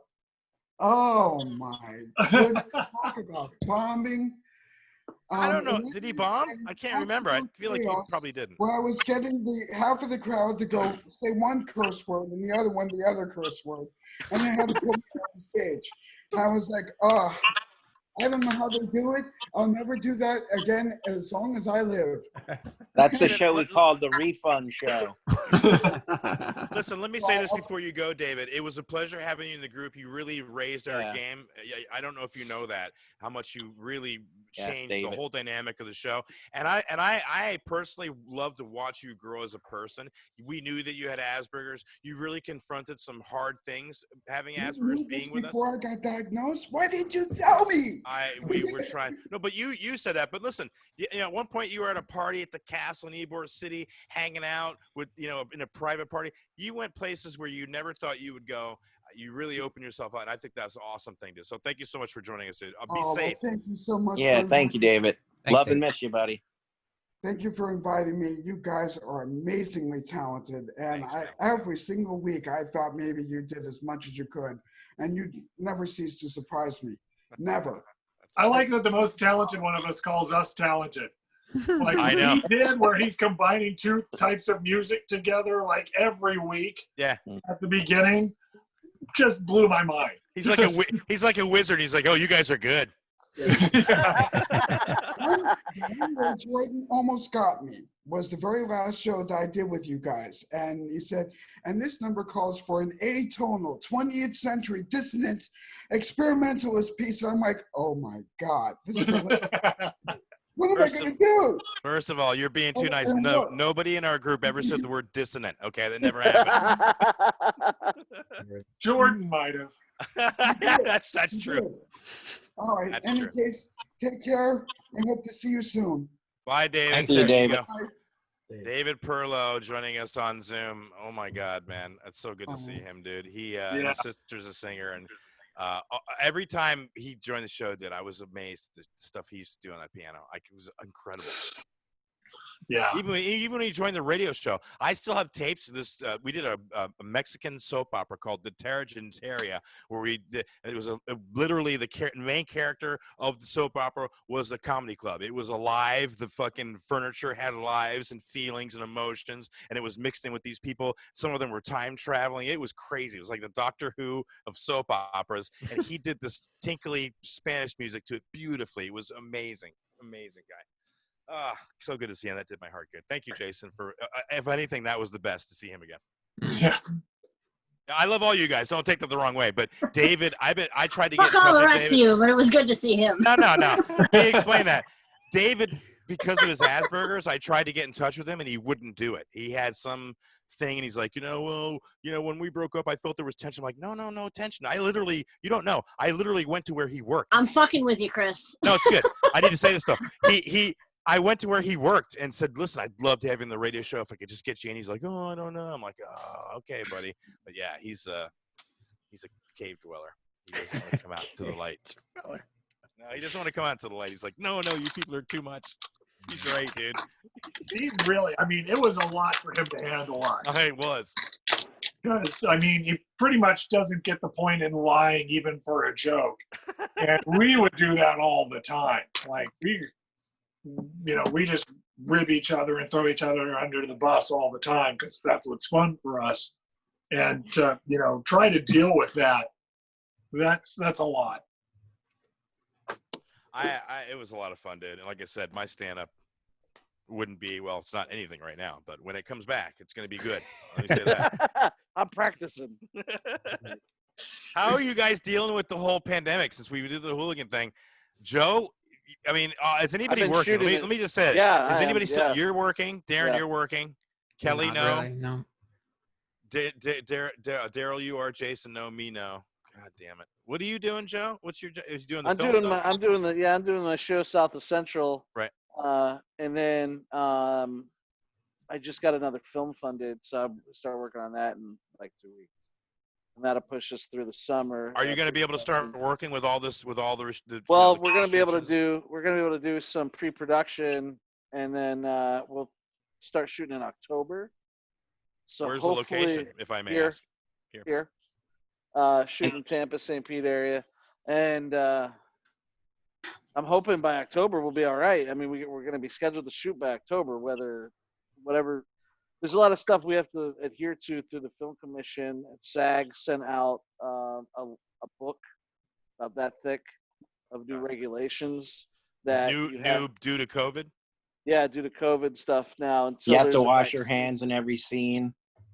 Well, almost. You have to have someone on standby with hand sanitizer if they request it. And how does somebody find it? Everyone has OCD. It's on YouTube. It's on YouTube, Daryl. I know. I was having Joe to promote it. Just what? You search South of Central on YouTube. Oh yeah, South of Central show. It's on YouTube. We have our own Facebook page, which is the South of Central show. I mean, we only got 61 subscribers now. So what? You got to start somewhere. Yeah, I bro. mean, who gives a shit? I'm just. Have you watched? Look, you want to feel good about yourself? Watch this kid Flamingo. He's on YouTube. He's a millionaire. If you can do better than him, you should be golden. So, well, the thing was, I was supposed to pitch it to Netflix. I had it in with Netflix. One of the producers had set up an appointment, and same guy that owns the plane. He owns the cargo plane, and he's got an elephant. He actually made a movie called Dumbo Drop. Did you see it? Anyways. Dumbo Drop. That's it. That's right. Dumbo Drop. I remember now. Holy shit. That's awesome. Oh, you're being serious right now. That's the guy. I believe he is. Anyways, so I love it. The meeting got pushed, almost a year and a half, and I was like, nah. I was like, fuck it. Why? Why not take the meeting in the year and a half? Who cares? Well, because my actors will change and it'll all be different. Sure. And okay. It won't, people in the show won't fucking matter because, we'll probably change it on anyways if we got picked up. No, but the first one's made sense to me. That's why you're making films and I'm not, because I didn't know that. I didn't consider that. This might be a good thing to start winding things down. A question or a sign off would be, all right. Goodbye. No, not to end, but before we end, just to get it out there. What's everyone like not necessarily your job, but like what everyone of us are creatives. We're still creatives all these years later. What are the types of creative things that we're doing right now? Joe mentioned he's got a new movie coming out. He's got a web series up. I just wrapped shooting a movie in February. It's currently getting edited. Might be out sometime this summer or something like that. But other What's than it that, called? it's called Fang. It's a horror movie. Yeah, I've been following that for a while now on your Instagram. Yeah. But things have been kind of sparse as far as creative projects for me this year, obviously. But would love to get back into doing more, shooting more creative stuff, and maybe get back into directing and writing. Chris? I thought we were getting back together, and This is our So- money. I thought I was told there was money. you guys are doing movies and stuff. I thought this was it. I thought Wait, we we were are? gonna be doing a show next week. We're not getting back together. I would honestly love to get back together. Dude, I would be on stage with you guys in a half a fucking second. Yeah. I'm quite the distance away, but hopefully one day that we'll Yeah. come together Marty and too. do some kind of Marty's live down. performance. I'm currently a full-time stand-up comedian. That's what I do. But I'm on pause, obviously. Why don't you do it from your house? Yeah, I'm a live stand-up comedian. I'm a club comic. I when I got into stand-up comedy, it wasn't to be famous or to be on shows. I want to be I'm a good club comic. I need to be in the club. But right now, You it's need to just be not- in front of the people. It helps. It helps. So what I'm Yeah. doing is I did a video today. It's my first little rant video. I saw it, dude. It had like 600 views when I It's saw up to over 1,000 now. So it. Yeah. that's fine. Whatever. I'm trying that because I had the podcast. You're like, with the podcast. you don't know who I am. Fuck it. I don't care. You're gonna. Pretty much. I wore a fucking Yeah. tractor. I wore a tractor Yeah. hat. I to fit almost in. commented. I was like, nice tractor hat, Billy. Yeah. Awesome. Buzz Awesome, marketing. dude. Yeah, Yeah. thank you. Darren knows what the fuck's up. He knows why I wore that hat. I'm like, hey Yeah. man, I'm one of you, y'all. Rednecks. I'm Yeah. one of you. You listen to what I say. I'm one of you. man. And, Blue and, collar. and the hat was a gift. It's not like I purchased it, but that's whatever. So I'll probably do some more of those. And yeah, stand up, dude. That's what I want to do. Stand up, and I'm taking martial arts. At this point, I'm going for my black belt. I'll be an instructor here in the next like year and a half. Nice. So What's your personal page, Chris, or your comedy I have Facebook a page? I have a website, Daryl. it's the gorgeouscomedy.com, GORGES comedy.com, and it's got links to everything on there. You can check it all. And I'm on Facebook page and Charming Hooligans and all that crap. So Isn't there a yeah. Chris Gorgeous Facebook comedy page too? I believe there is. Yeah, I believe there is. Yep. He's like checking it off. Okay. I know. I'm Also, surprised. aren't you listed in the phone book? If somebody gets the phone book, I also see Keo that. Keo How we got box. the squirrel. We had to use the phone book. Yeah. I asked Jeeves. Yeah. Jeez. There's a Grinder account, I believe. Right. The Tumblr. No, I don't think so. Yeah. No, it's all good. They Yeah. dropped the album on Pornhub or something like that. Speaking of Well, Pornhub, promote. Darren, what are you doing? What the creative project? Wow. So, like I said before, I like, recognize that mustache, sir. Yeah. Always goes in the toilet at the end, doesn't it? that it always does. We go back to bar prof, don't we? Yes. So, Oh my God! I just remembered the day you smacked me, Darren. What? On stage or off? Kinda in the middle. Pants on Like or for real pants smack off? or play smack? Yeah. Cause I said something really like guttery or something. And he was just like, Guttery. "No blue," as you're like coming off the stage. Do you remember that? no, I remember blown from mind. Right. I don't know why. Dude, in Darren's defense, he's the only one of us I remember trying to wheel us in and Yeah, trying to always. keep us not so blue and not so just Yeah. like bad. So No, I mean, at the thank- time, out of all of us, he was the one that had the most, I think, like real, training. We took Yeah. Nick Shaw's workshop, but you were involved with SAC, and I didn't know anything about any of that. Yeah, well, I mean, like the SAC style has always been like inclusivity, and it's like it's not like it started as like the people that founded it were religious and very moralistic, so, but they didn't want to show it, and they didn't want to do like Christian improv. This is just like paraphrasing.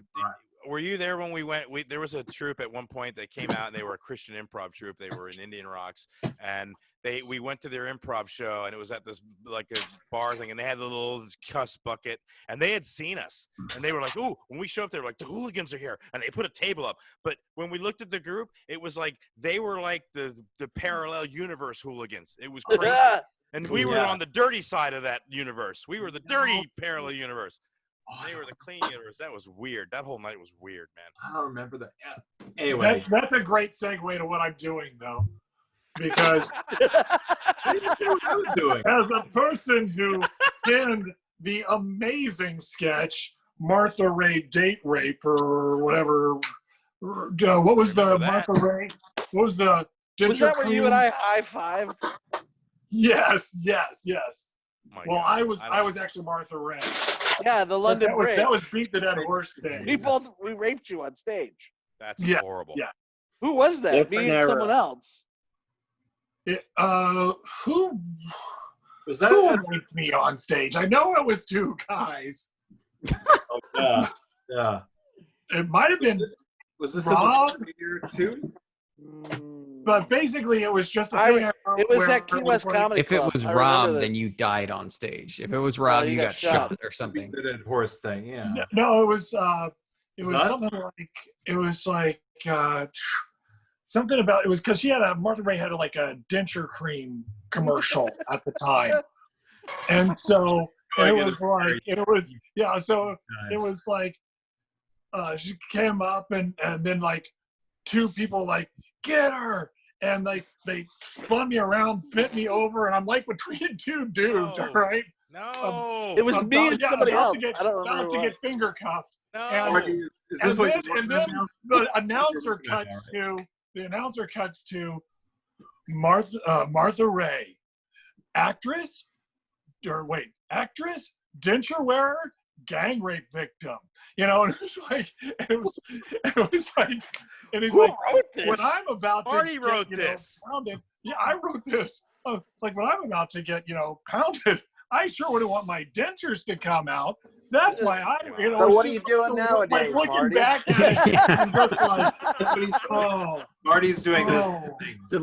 It's a lovely memory, Marty. Yeah, No, what the it's hell, great. dude? So, I can't get that out of my anyway, head now. I forgot I raped you on stage. Now he's doing a Clara Peller anyway. rape. Anyway, Yeah. point is, now I work with kids. And,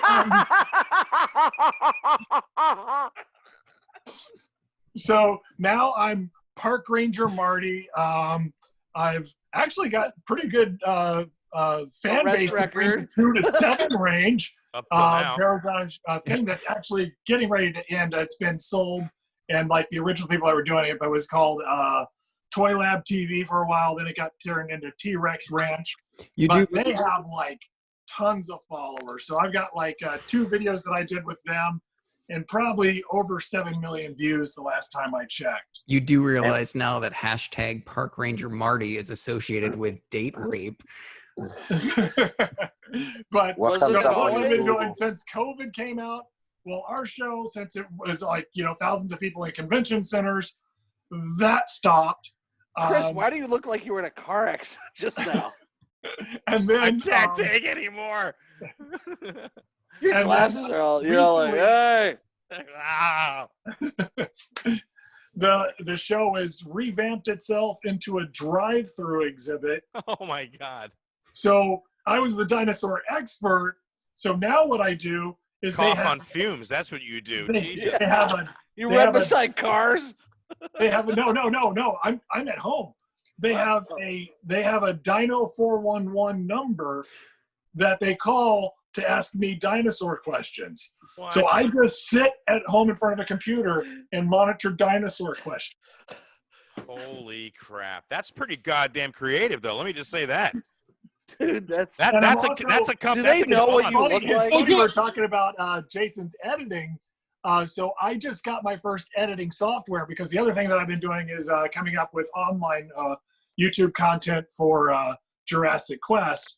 So Park Ranger Marty does these things called Fossil Fridays, where I talk about different dinosaur little facts, just like a minute or so long, little dinosaur snippets. And then I just did a thing like where I read it. Well, actually, my son read a story to me.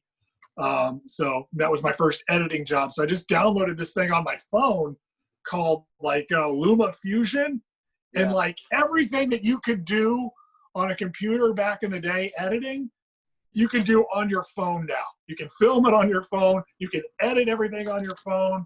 It's like crazy. I'm just like amazed. Like if Jason had that, the Charming Hooligans would have been famous.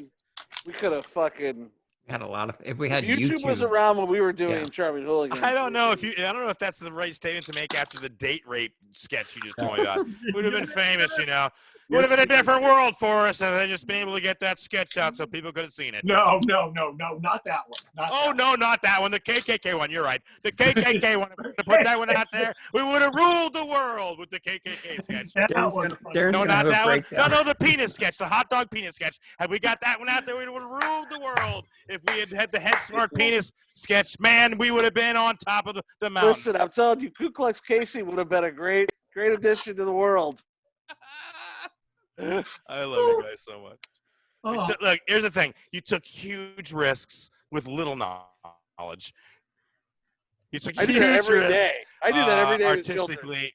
No, but I mean artistically, all of you take huge risks every day. Kelly, you're included. You have a group. You came out. You changed your whole deal. Huge risks artistically to express yourselves, and that you should be proud of that. Or not. Or don't be proud. Just say, fuck it. I don't care what all of it, any of that. Oh, Chris is drunk. I agree. I've had one goddamn beer. Shut I mean, not that he's drunk. Yeah, it doesn't take much. But... Whatever, Poppy. I'm sorry I'm not on the moonshine. Darren, music? Yeah, how's the mine chef looking, sir? What? Marty, he's the old prospector. Yeah. You don't know about no alcohol, see? Yeah, you want to get some gold? I'll tell you where gold is. Come on up in here in this shack. Gold! Darren, you do. Just taking it all in. Guys, I love every one of you, but I got to go. You're drunk. Stop it. No, I'm not even close. You know, I'm very sad because I don't really drink anyways, but good. I rolled a whole thing. I didn't even get through it. Oh, that's a bummer. Darren, remember when you did drugs? Oh, stop it. He tried because I never did anything, and he tried to he was like, smoke it, it's fine with you. We're about to have a threesome. Like, come on. Segue.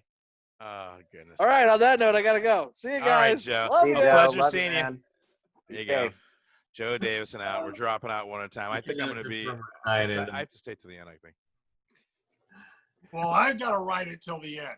That's what I do. Just right down. I don't think Daryl got to say his thing. What are you doing? I'm trying to get Daryl and Darren. I think Darren was going. Okay, go ahead, Darren. Yeah, I just it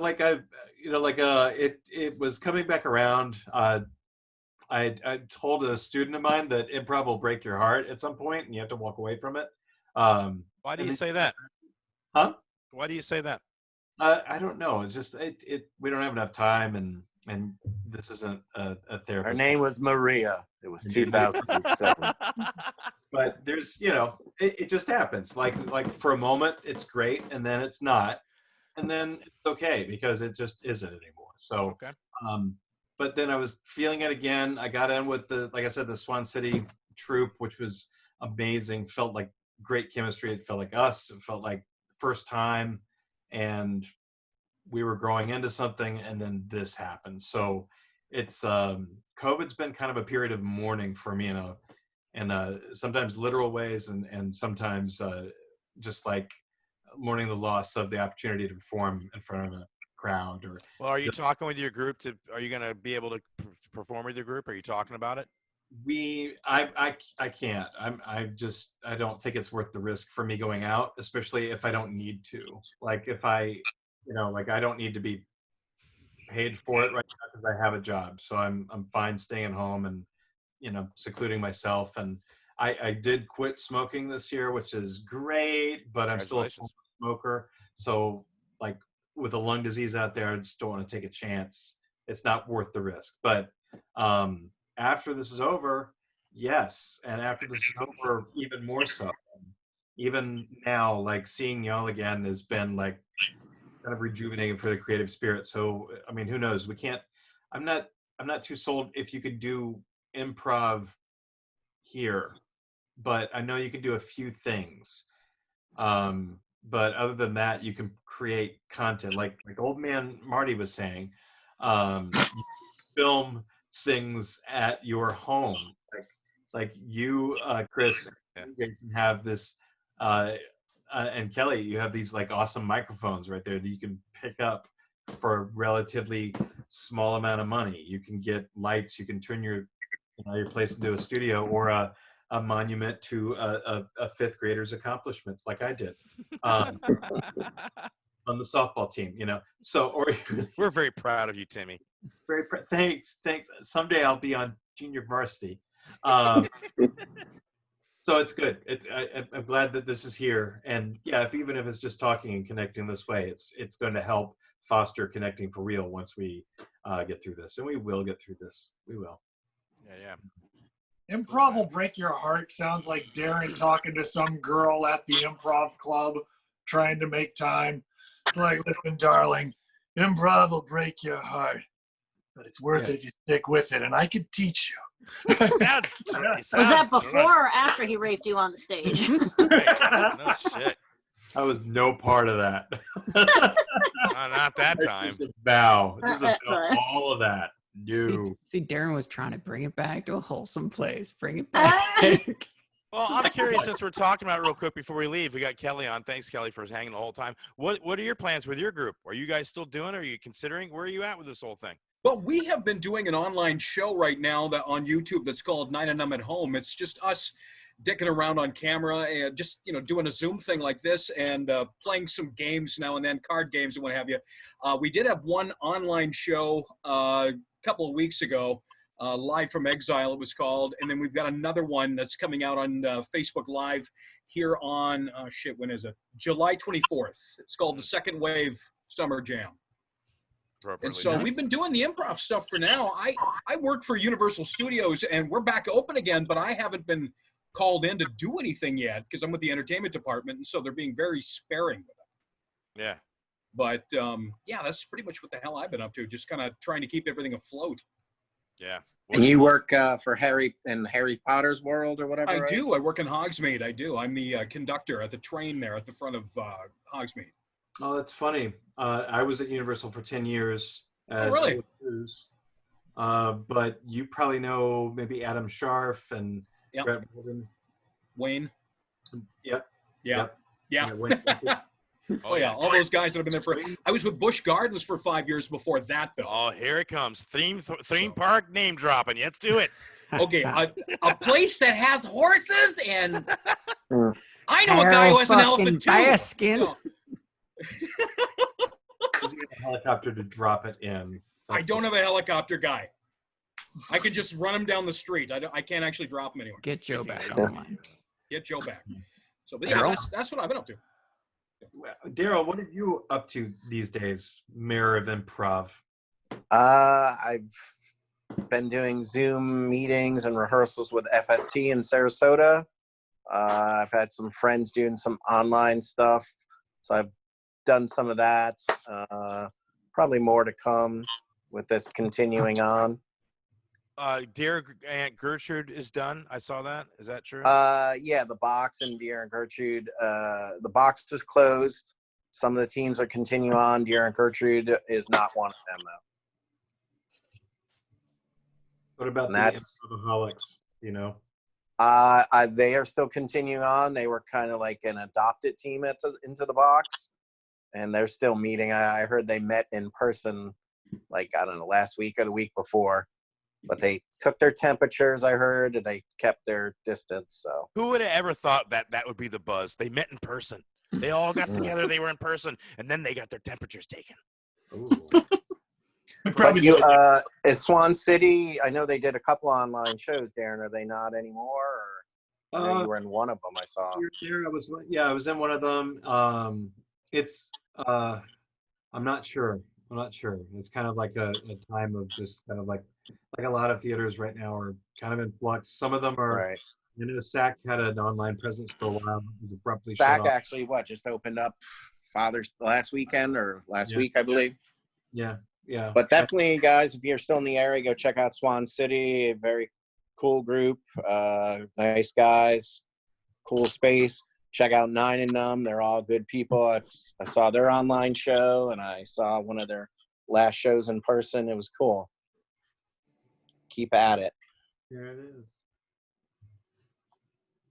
Thanks, Samantha. That's very sweet. Yeah, done pause. Yeah. I had a show booked in Fort Walton Beach. I had to cancel when I saw the numbers start to spike, and I had just started booking shows again. But I did one show here locally, and I had a great set, and it was a decent crowd, but they were not spaced at all. There were no masks. The one or two of the people serving had a mask, and I'm not a germaphobe or anything, but being a medical person, I'm like, what am I doing right now? Is this worth it? I love performing. Don't get me wrong. I'm addicted to it, but and the pay isn't bad, but at the same time, I'm like, it was crazy, dude. And yeah, so, it's risky for someone your age. that's cute, looking like you look, but it is risky in general when your health is being considered. And I want to do the shows and whatever. I'm with Darren. Right now it's like I had to cancel the show, and then within a day of canceling that show, 3 other of my shows that were scheduled canceled. So I'm like, I did the right thing, because they're like, we're not going to be doing it. So it's we'll see. I'm going to get back on the road. The stand-up's going to happen, and I'll do some video shit in the meantime. Yeah, good for you. Here's Any material, Chris, from COVID? Come again? Any material for COVID? The only joke that I do about COVID is about my son, and that we've been on lockdown, and I thought it was time, my son's 12, that he starts to do chores. And he hasn't done chores, so I said, let's just try the vacuum. And he's a wireless kid. He doesn't know shit about a vacuum cord. And when he started doing it, it looked like he was getting attacked by an anaconda. He looked like the Indiana Jones. And I'm like, all right, you know what? Forget it. Screw the thing. Let's go out and mow the lawn. He's like, oh, I can't go outside. I'm like, what do you mean you can't go outside? He's like, no, I can't go outside. The COVID's out there. I can't go outside. I'm like, listen, Trump said that fresh cut grass cures COVID. Get your ass out there. Do the lawn. That's my one COVID joke. Yeah, but you have to inject the fresh cut grass into you. Here's an Easter egg for the hardcore fans. You can use that. You can use that in your little little act. My little act. I was going to say, for all the hardcore fans that have watched 2 hours and 30 minutes of us talking, comment down below that you made it this far. They're commenting. People are asking. No. When we repost this, not yeah. Laura, who has sat through this whole thing. Samantha Teague, Daryl. I'm Pool actually noodles. working the whole time, but that's fine. Nice. I thought you were drawing a photo of us. No, I'm painting a person somebody paid me $100 for. Yeah, Samantha Teague is throwing some stuff. She's talking about doing stuff on an outside open air stage. I'd be open to that. Yeah. And then she said something about pool noodles, Daryl. I don't know. It's an inside joke. Okay. No, we'll never know. Cool thing about the Teagues, though, is Kelly and Samantha used to support us, and then Kelly actually, when they moved to Alabama, moved to Alaska, and then Alabama, started his own group in Alabama, which I think that's pretty cool that he started his own group. It's awesome. Nice. Yeah, we did. That's very cool. It's funny. The people. Oh, sorry, go ahead. I gotta say that I've stolen one of Marty's lines. I've used it all the time now. Is talking about how improv, everything you see and everything you hear is made up. When we do it, it's improvisational comedy. When you do it, it's called lying. I have reused that so many times. And what part of Alabama do you guys live in? Because Marty's in Alabama. We're in Mobile Bay. Okay. Marty, I thought you were in Texas. I was, and then that marriage fell through. But Update then, your damn Facebook. and then as I was traveling with the show, I met my current wife at the show in Huntsville. So I was dressed as Park Ranger Marty when I met my current wife. So that is some game. I mean, it's better than being known as gang raper, Marty. I remember you and that Martha. Bazinga, we're right back there. Oh my God, let's get married. I was just in Texas, though. I was in Texas. In fact, earlier this morning, I was in Texas. So, and I drove all the way back here. So, sorry I was late for the show. I was going to say, in addition to everybody on the screen, for those of you watching, other people, which I think is pretty amazing. I don't know if this has ever happened to any other troops, Daryl, I don't know. We had fans that came and saw our show a lot and then eventually joined the group and were part of the group. I've never heard of that happening. That's crazy.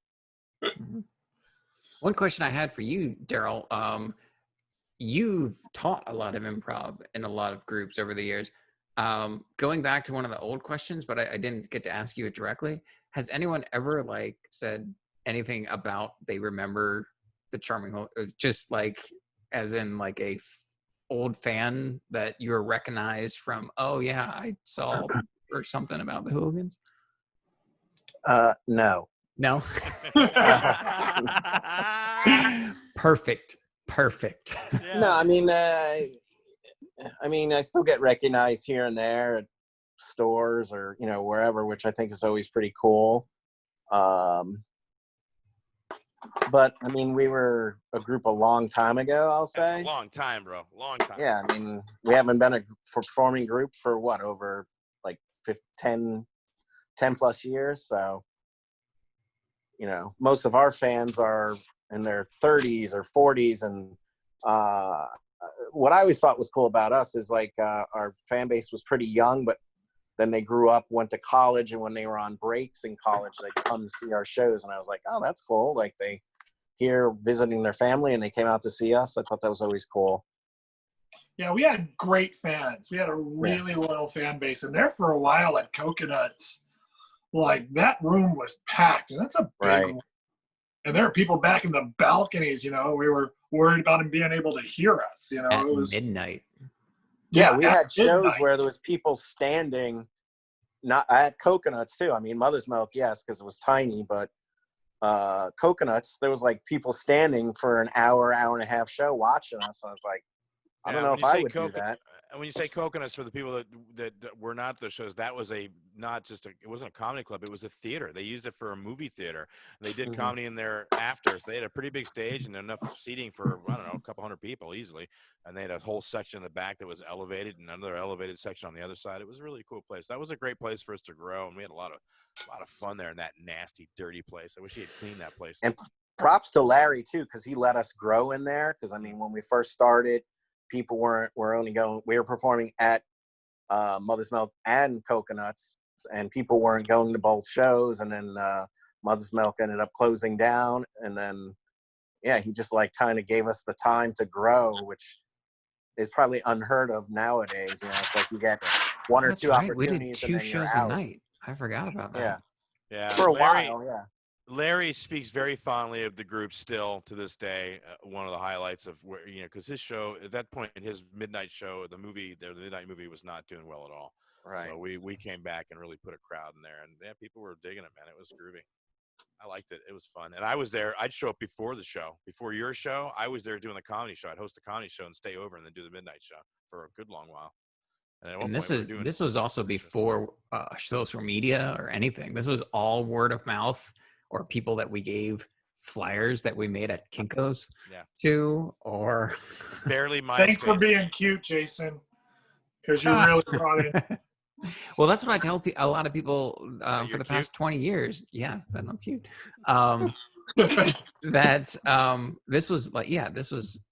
We got people to come out to our shows because they either got a flyer, they were free on a Friday night, they had $5, they lived in our zip code. We didn't have mass mailing ebook invites or anything like that. So Jason's we had 2 VHS recorders and heart. That's what we had. We tried. Kelly T just sent a message that he found out about our show from a flyer in the laundry room at his apartment complex. Nice. So I don't know if I've ever told you this, guys, but when the Renaissance Festival was still in Largo, I printed up 1,000 flyers and went around just putting them on cars. and I had about like 12 left, and the security came up to me and like, you can't do that. You'll have to get every flyer. And I was like, I put out like 900. And they're like, all right, just don't put any more. And I was like, I still had like 12 left. I'll still just pass these out. So, and then also at the HCC in Brandon, when we performed at the Improv in Ybor, I had like 500, and I was the parking lot. There's like one section of parking on one side, one section of parking on the other.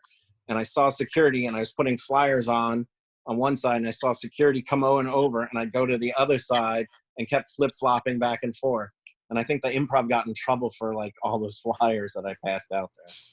Well, I mean, it's been said before and in our small group, but I don't know if the fans know, but Darren was the guy who held us together and tried to keep us on track as far as like PC route, and let's not do Marty sketches. Daryl.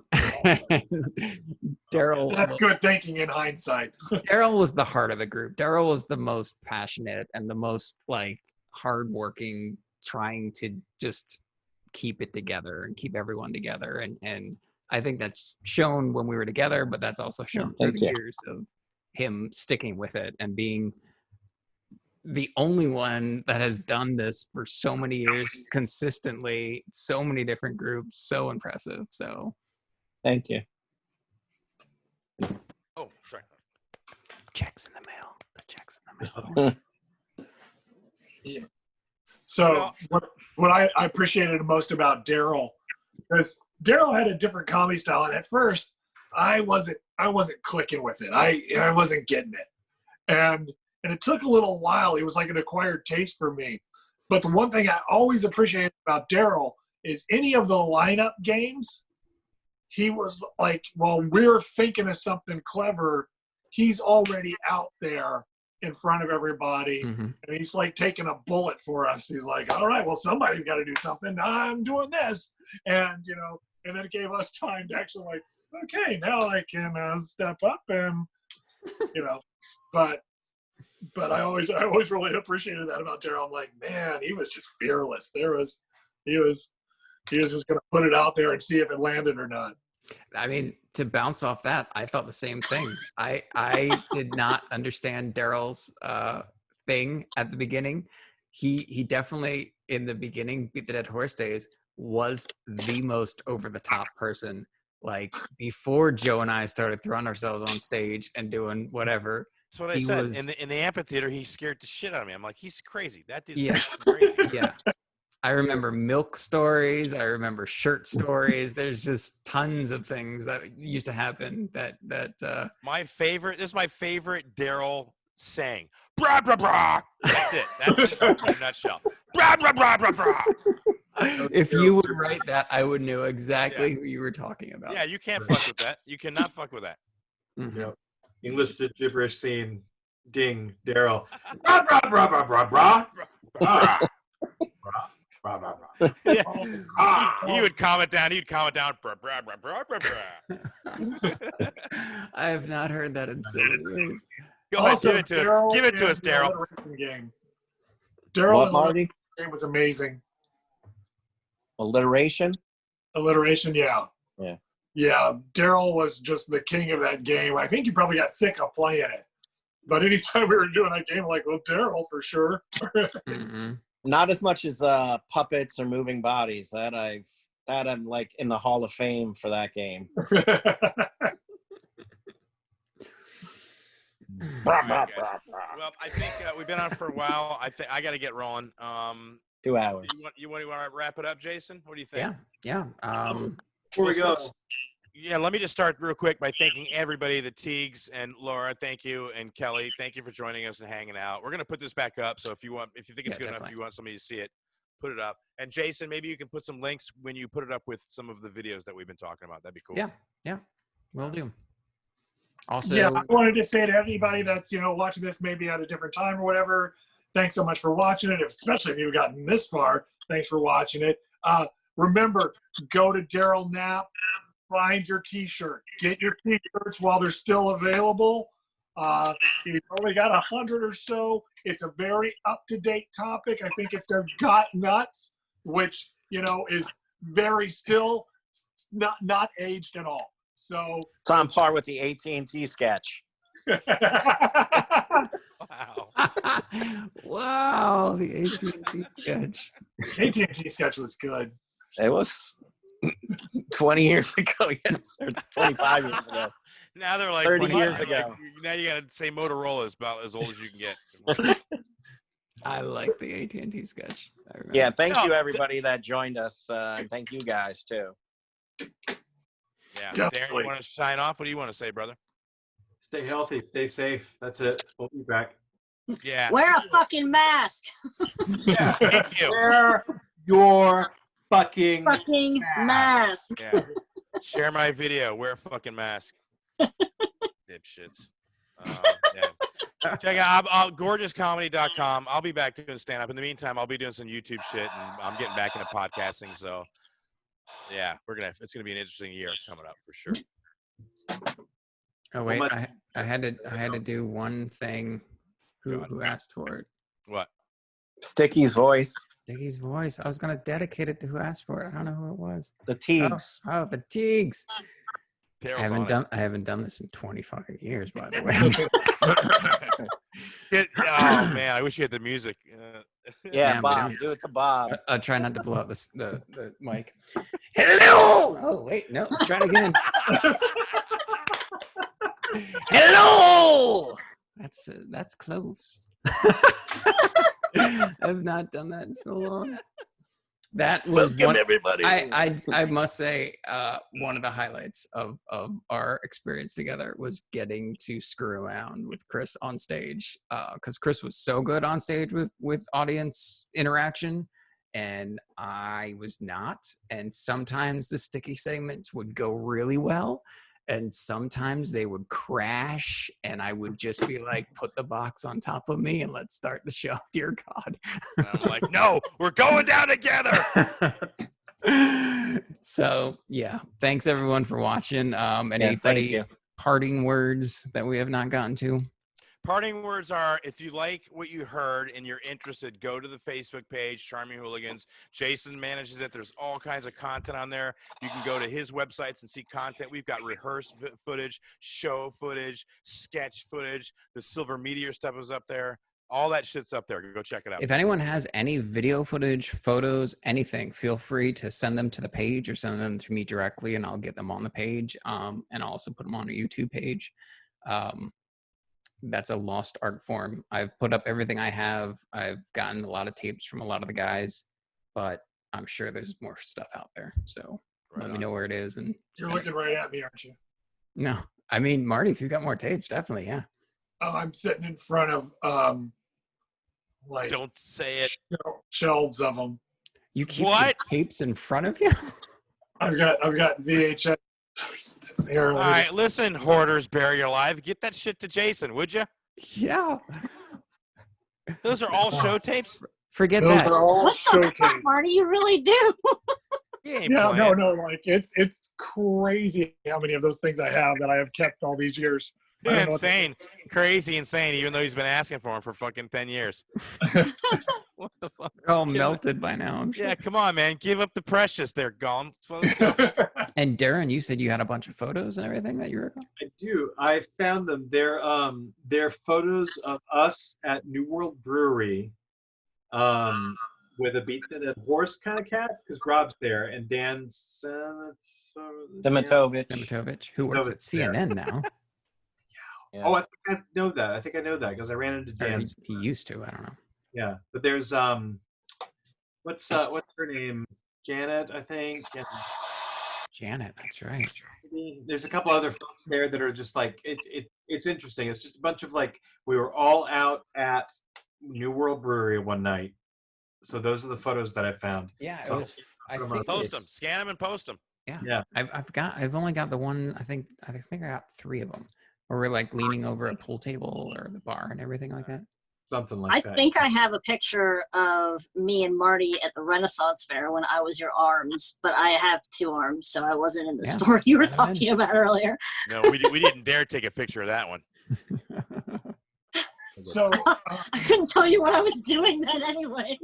I think I have photos from do you remember the Megan photo shoot? Yeah. Where we were doing the Janet Jackson thing with the, Yeah. I think I have pretty much that whole photo shoot. I have a bunch of those up. I don't know if I have the whole photo shoot, but Yeah, I've seen some of the ones at Jay's. We got we got a lot of stuff up, man. A lot of stuff up. I Yeah, got a dip, guys. I've had a blast. I love all you guys. So anytime you ever need anything, this is you too, Nine and and all Laura and Samantha. And if you need anything, if you need a word, look me up online. You know where I'm at. We'll talk. Whatever. Thanks a lot. All right, man. Thanks, everybody. Yeah. Thanks for being done so I can ride this thing till the end. Bye, everybody. Bye. Thanks, guys. Have a good night. Be safe. Bye. now do I hit the record stop first? You or hit the end Zoom thing. end Zoom and it will end and save my recording? I don't know. I I've would never say actually stop saved one of record. these. I would say I've only stop done these. recording. I've only done these for 7th grade. I don't know. I would say stop recording first, That's and what They then didn't have Zoom when she was How in are 7th you? grade. okay, I'm gonna hit stop recording because that's the group consensus. So if it fucks up, Yes, you do. it's Bye. not just on me. Okay, ready? Here we go.